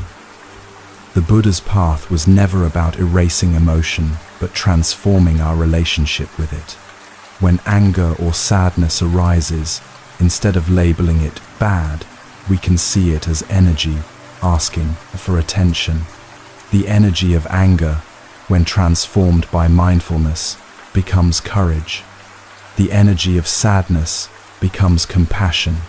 The energy of fear becomes humility. Every emotion, when held in awareness, becomes fuel for awakening. As these practices deepen, the 3-step dialogue and the 2-minute emotion awareness, a subtle miracle unfolds. Conversations that once led to tension begin to soften. Misunderstandings dissolve more quickly, and even when conflict still arises, it feels less personal. You start to see the humanity behind every harsh word, the fear behind the anger, the longing behind the complaint. This shift from judgment to compassion is the essence of truthful living. It doesn't mean you suppress your truth or endure unkindness silently. It means you speak with clarity and love. You express your feelings without attacking, and you listen without defending. Over time, this way of being changes not only relationships, but the mind itself. The boundaries between inner practice and outer life disappear. Every conversation becomes an opportunity to return to presence. Every disagreement, a mirror showing where more awareness is needed. When truth and compassion meet, communication becomes healing. Words are no longer tools of ego, but instruments of understanding. Even silence becomes alive, a shared stillness where both people rest in authenticity. At the end of each day, you can reflect gently. Was I mindful in my speech today? Did I listen deeply? Did I name my emotions instead of projecting them? These reflections are not for guilt, but for growth. Awareness is not about perfection. It is about learning to begin again and again. The Buddha once said, "Better than 1,000 hollow words is one word that brings peace." To live truthfully is to cultivate such words, words born of awareness, seasoned with kindness, grounded in authenticity. So, tonight, as you rest, take a breath and feel your own presence. No need to pretend, no need to perform. Let your awareness hold whatever is here, tiredness, peace, sadness, or gratitude. Name it softly, breathe, and let it be. This is where truthful living begins, in the quiet honesty of a single breath, in the tender recognition of what is real. From that space, all speech becomes sacred, all relationships become practice, and life itself becomes a conversation with awakening. Chapter 6. From Personal Love to Boundless Compassion. Part 1. The Story. The Husband Who Cared for His Ailing Wife. There once was a man who loved his wife deeply. They had spent many years together, sharing laughter, daily routines, quiet meals, and the countless invisible threads that form between two people who have lived side by side for a long time. Their love had never been dramatic. It was built of small gestures, the morning cup of tea, the hand on the shoulder, the patient listening at the end of a long day.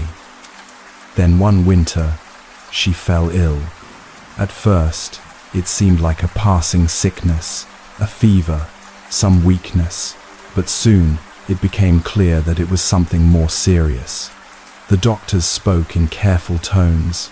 They used words like long-term care and uncertain outcome.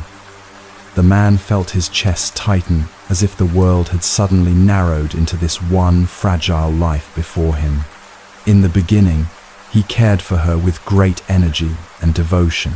He cooked, cleaned, and stayed by her side through the long nights. Each morning, he whispered gently, "I'm here." But as weeks turned to months, exhaustion began to creep in. Her body weakened. Her pain increased. Some days, she would grow irritable, frustrated, or fall into silence.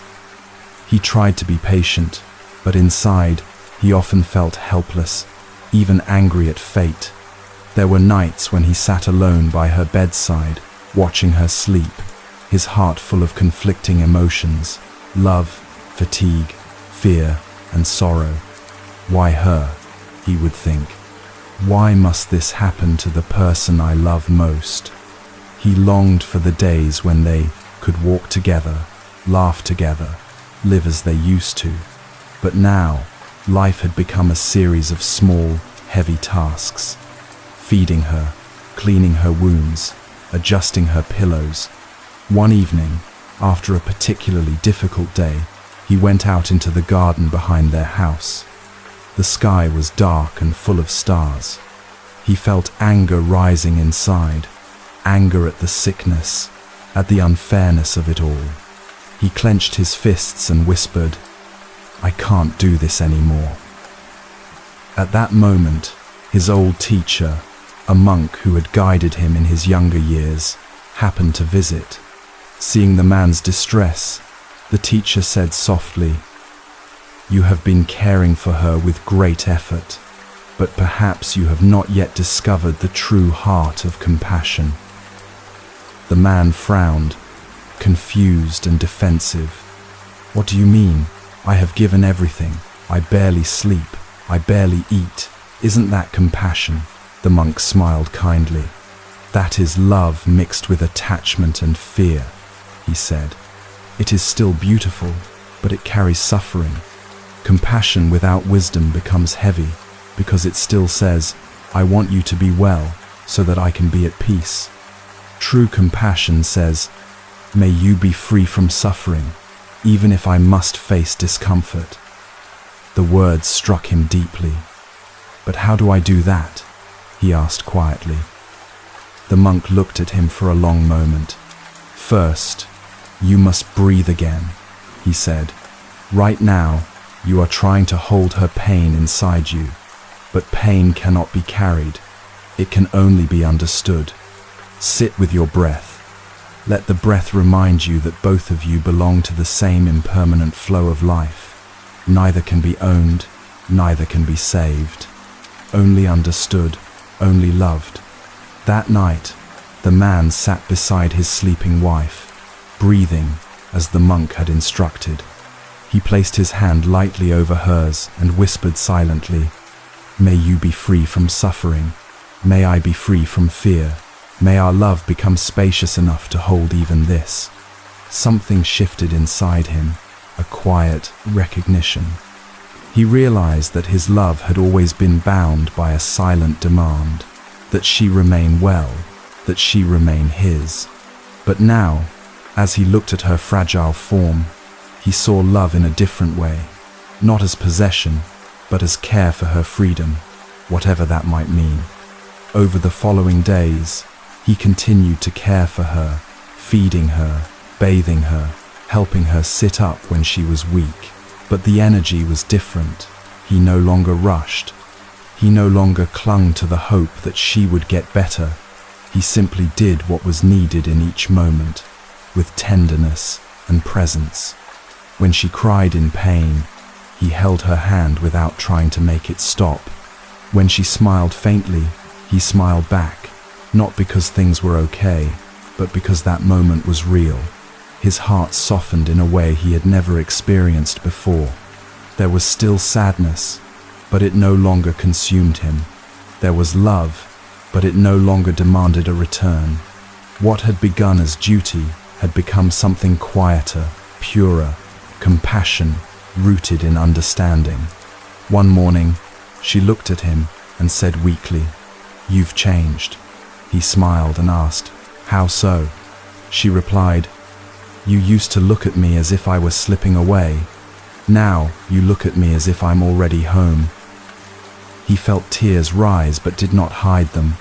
He simply nodded and said, "Maybe we're both learning what love really means."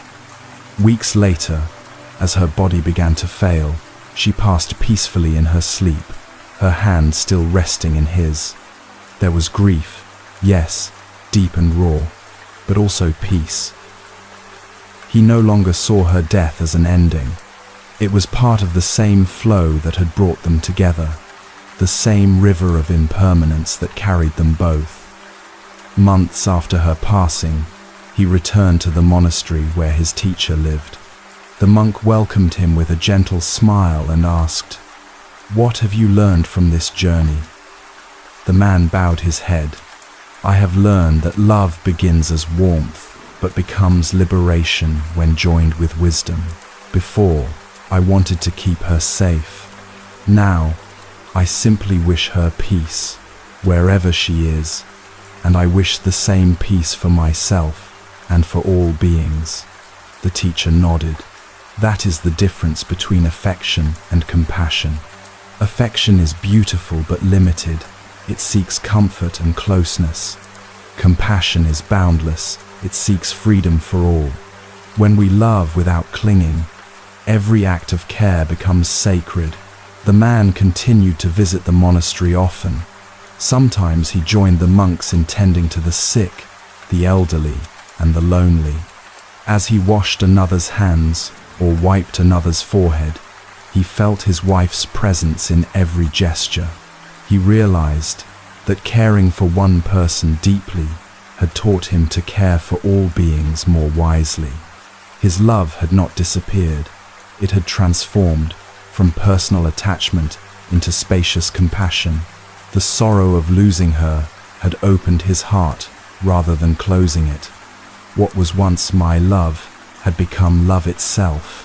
One evening, as he helped a frail old monk drink his tea, he remembered his teacher's words, "When wisdom joins the heart, love no longer binds, it liberates." He smiled softly, realizing that this was what his wife had been teaching him all along, in her silence, in her suffering, in her gentle courage. Years later, as he grew older, he often sat beneath a tree near the monastery, watching the sun rise. Visitors would see him sitting there, serene and content, and assume he was meditating. In truth, he was simply remembering, not with longing, but with gratitude. He would whisper to the morning light, "Thank you, my love, for showing me the way from care to compassion, from fear to freedom." And as the wind passed through the leaves, it felt to him as if she were answering, not with words, but with the quiet presence of all things interconnected.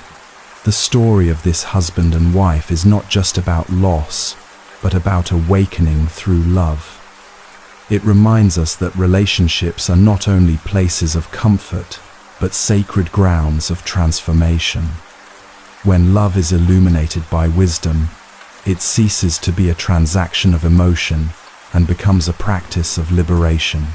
To love another being deeply is to be given the opportunity to see beyond mine and yours. It is to touch the truth that every act of care, when performed with awareness, is an offering to life itself. In that way, love does not end when the body fails or when distance appears. True love, the kind that has ripened into compassion, continues quietly, endlessly, like the breath, like the river, like the infinite sky. Part 2. The teaching, wisdom that frees the heart. In the Buddha's teachings, love and compassion are not two separate qualities. They are the same energy, expressed through different degrees of wisdom. Love, when still bound by desire or attachment, seeks closeness, safety, and belonging. Compassion, when joined with understanding, expands beyond the boundaries of me and you. It sees suffering as a shared condition of all beings and responds not from need, but from clarity. Most people begin with personal love. We fall in love, care for family, protect those dear to us, and feel joy when they are well. This is natural. It is the heart's first language. But the Buddha pointed out that love that depends on conditions will always carry shadow and tension. We want our loved ones to be happy, but secretly we want them to be happy with us. We want them to be safe, but also to remain within our grasp. This subtle craving makes love heavy, even when it appears gentle. When wisdom arises, love transforms. The Buddha called this metta, loving kindness that is unconditional, and karuna, compassion that arises from seeing suffering clearly. True compassion is love, purified of fear and expectation. It does not bind, it liberates. Think of the husband in our story. At first, his love was full of warmth, but also full of anxiety. He wanted his wife to live, not only for her sake, but because he could not imagine life without her. That is the tender trap of human affection. The more we love, the more we cling. The Buddha understood this deeply, which is why he never told his followers to suppress love, but to refine it, to let it grow wiser, broader, and freer. When we begin to see love as a practice, not as possession, every relationship becomes a field of awakening. In marriage, in friendship, even in conflict, the Dharma can be lived. Love becomes a form of meditation, an opportunity to observe the heart's movements, to recognize attachment, to soften control. In Buddhist psychology, the heart has two wings, wisdom, panna, and compassion, karuna. If love has only compassion but no wisdom, it becomes overwhelming. We absorb the pain of others and lose our balance. If love has only wisdom but no compassion, it becomes cold and detached, a philosophy without warmth. True liberation arises when both wings move together, when the heart loves with understanding, and the mind understands with love. The Buddha illustrated this with a simple metaphor, a mother caring for her only child. She protects the child with tenderness, yet she knows that one day the child must walk alone. Her love does not possess, it empowers. This is the model of wise compassion, caring fully, yet without clinging. The husband's transformation, from anxious caregiver to peaceful companion, is the very journey of compassion. He learned to love not because things were easy, but because he saw clearly that love is not about control. He could not stop his wife's illness. He could not promise her health, but he could offer her presence, and that presence became a gift beyond measure. In the Metta Sutta, the Buddha taught, even as a mother protects with her life her only child, so with a boundless heart should one cherish all living beings. This verse does not ask us to love everyone equally in feeling, but to expand our understanding until our heart no longer excludes. Compassion begins with one person, a partner, a child, a friend, but when seen deeply, it reveals the universal condition of all beings. The husband's care for his wife became the doorway to caring for all who suffer. His personal love matured into impersonal compassion. The path from love to compassion often passes through suffering. Pain softens the heart and exposes what is fragile. In caring for another's illness, we are forced to face impermanence, that everything we hold dear will change, decay, and pass away. This is not a cruel truth. It is the truth that awakens us to the urgency of love. When we truly see impermanence, we stop wasting time in resentment or complaint. We learn to love more gently, more presently, without the illusion of forever. In this way, suffering becomes the teacher of compassion. The Buddha himself experienced deep loss, the death of loved ones, the impermanence of his own youth, the fragility of life. Out of that seeing arose not despair, but vast compassion for all beings caught in the same cycle. Compassion is not born from avoiding pain, but from meeting it fully, without aversion. When we face another's suffering, as the husband did with his wife, something profound happens. We begin to see that their pain and our pain are not separate. Their fear echoes ours. Their longing mirrors ours. In that shared humanity, the boundary between self and other dissolves. This is the wisdom that transforms love into compassion, the direct realization that all beings seek the same thing, to be free from suffering, to be at peace. The Buddha described this in the 4 divine abodes: metta, loving kindness; karuna, compassion; mudita, sympathetic joy; and upekkha, equanimity. Together, they form a complete heart, one that can love deeply without being crushed by sorrow. Compassion, karuna, allows us to feel another's pain without drowning in it. Loving kindness, metta, allows us to wish well for all beings, even those who hurt us. Sympathetic joy, mudita, allows us to rejoice in others' happiness instead of comparing. Equanimity, upekkha, allows us to remain steady amid change, neither clinging nor pushing away. These are not distant ideals, they are daily practices.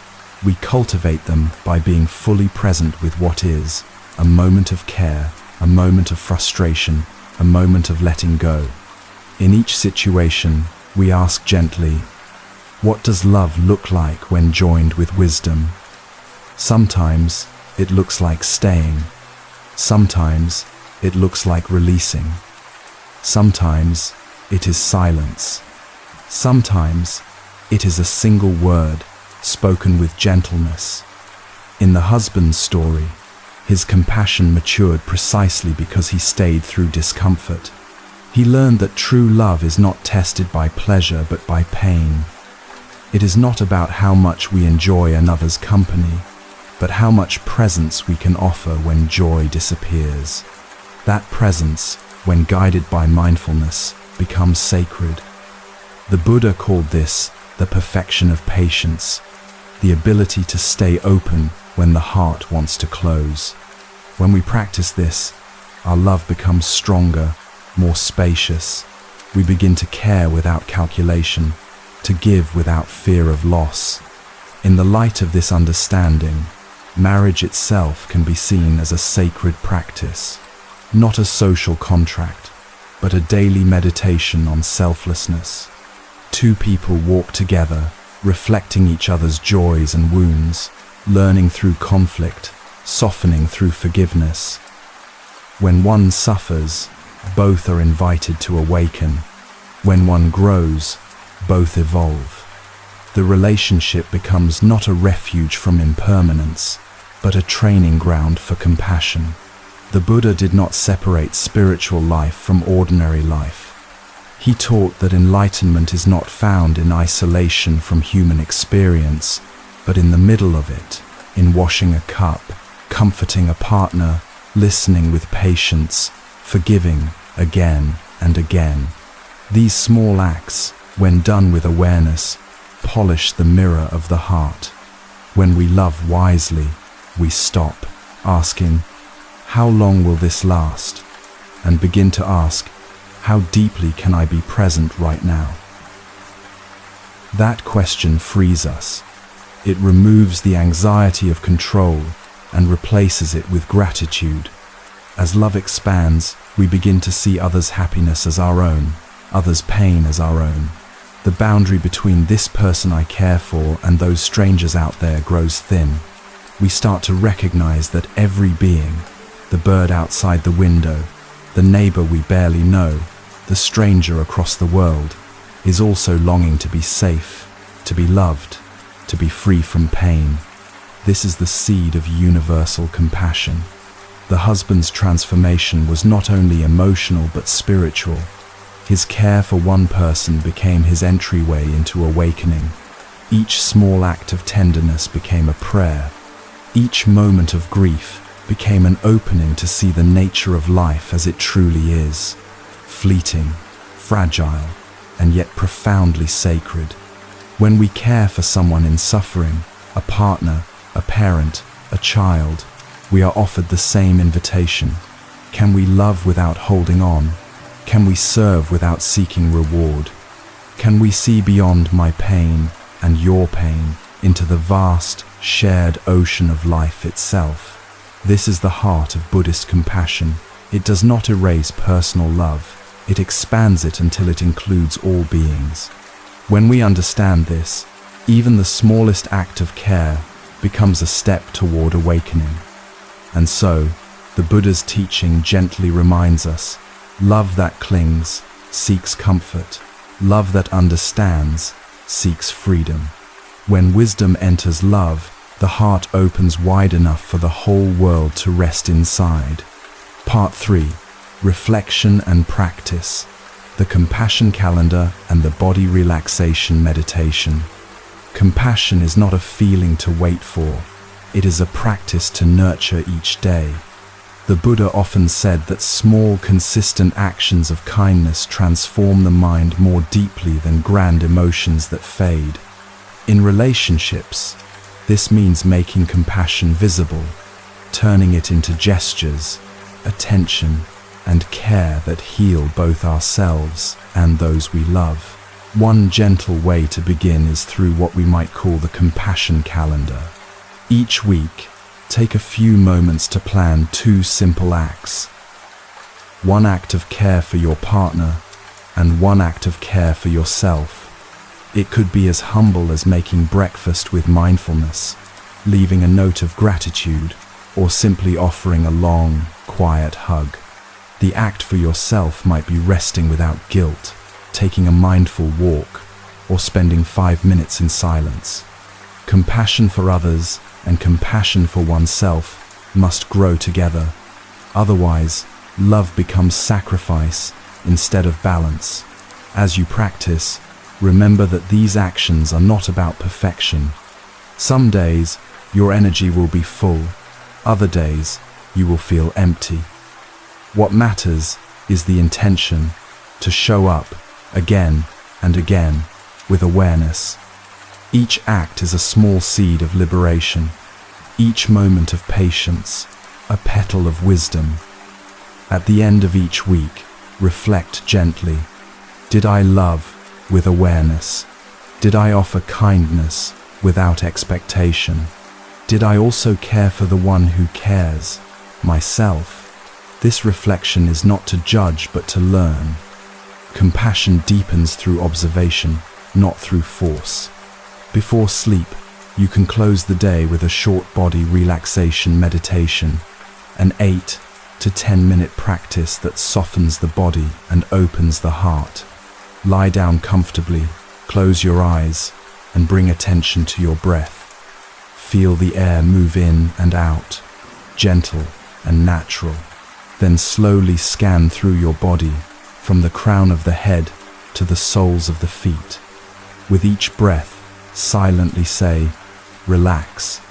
As you reach each part of the body, let it soften: the forehead, the jaw, the shoulders, the chest, the hands, the belly, the legs. Imagine a wave of warm light flowing through you, melting away tension, carrying away all the small worries of the day. When the body begins to settle, place your hand over your heart. Breathe gently into that space and whisper inwardly, may I be peaceful, may Those I love be peaceful. May all beings everywhere be peaceful. Let the words dissolve into quiet awareness. Rest there, as if floating in still water, held by compassion itself. Practiced regularly, this small ritual prepares the heart for rest and the mind for clarity. It reminds us that compassion is not a distant ideal, but something we can live, breathe, and embody in every moment. In the stillness before sleep, you may feel the quiet truth the Buddha once spoke, that love and wisdom, when joined, have no boundary. What begins as care for one person expands naturally, endlessly, until the whole world becomes the field of your compassion. Conclusion. In the quiet light of reflection, we see that the bond between two people, husband and wife, partners, companions, is never an accident. It is not given merely for comfort or pleasure, nor to satisfy the ego's endless desires. It is a sacred field of practice, where two souls meet not to complete each other, but to awaken together. Every joy, every conflict, every silence is a part of that teaching. When we begin to see things as they truly are, we loosen our grip on how we think love should be. We stop clinging to the illusion of control and open to the simple truth of impermanence. With each moment of awareness, attachment softens, understanding deepens, and love expands beyond self-interest into genuine compassion. To love wisely is to see clearly. To see clearly is to love without fear. This is the path of understanding, the quiet transformation from desire to peace, from mine to ours, from personal affection to universal compassion. May you and your loved one walk this path with gentle steps.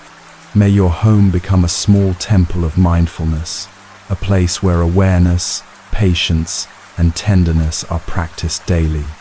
And may your heart continue to widen, embracing not only the one beside you, but all beings who share the same longing to love and to be free. Thank you for listening, for breathing, for being here with Moonlight Temple.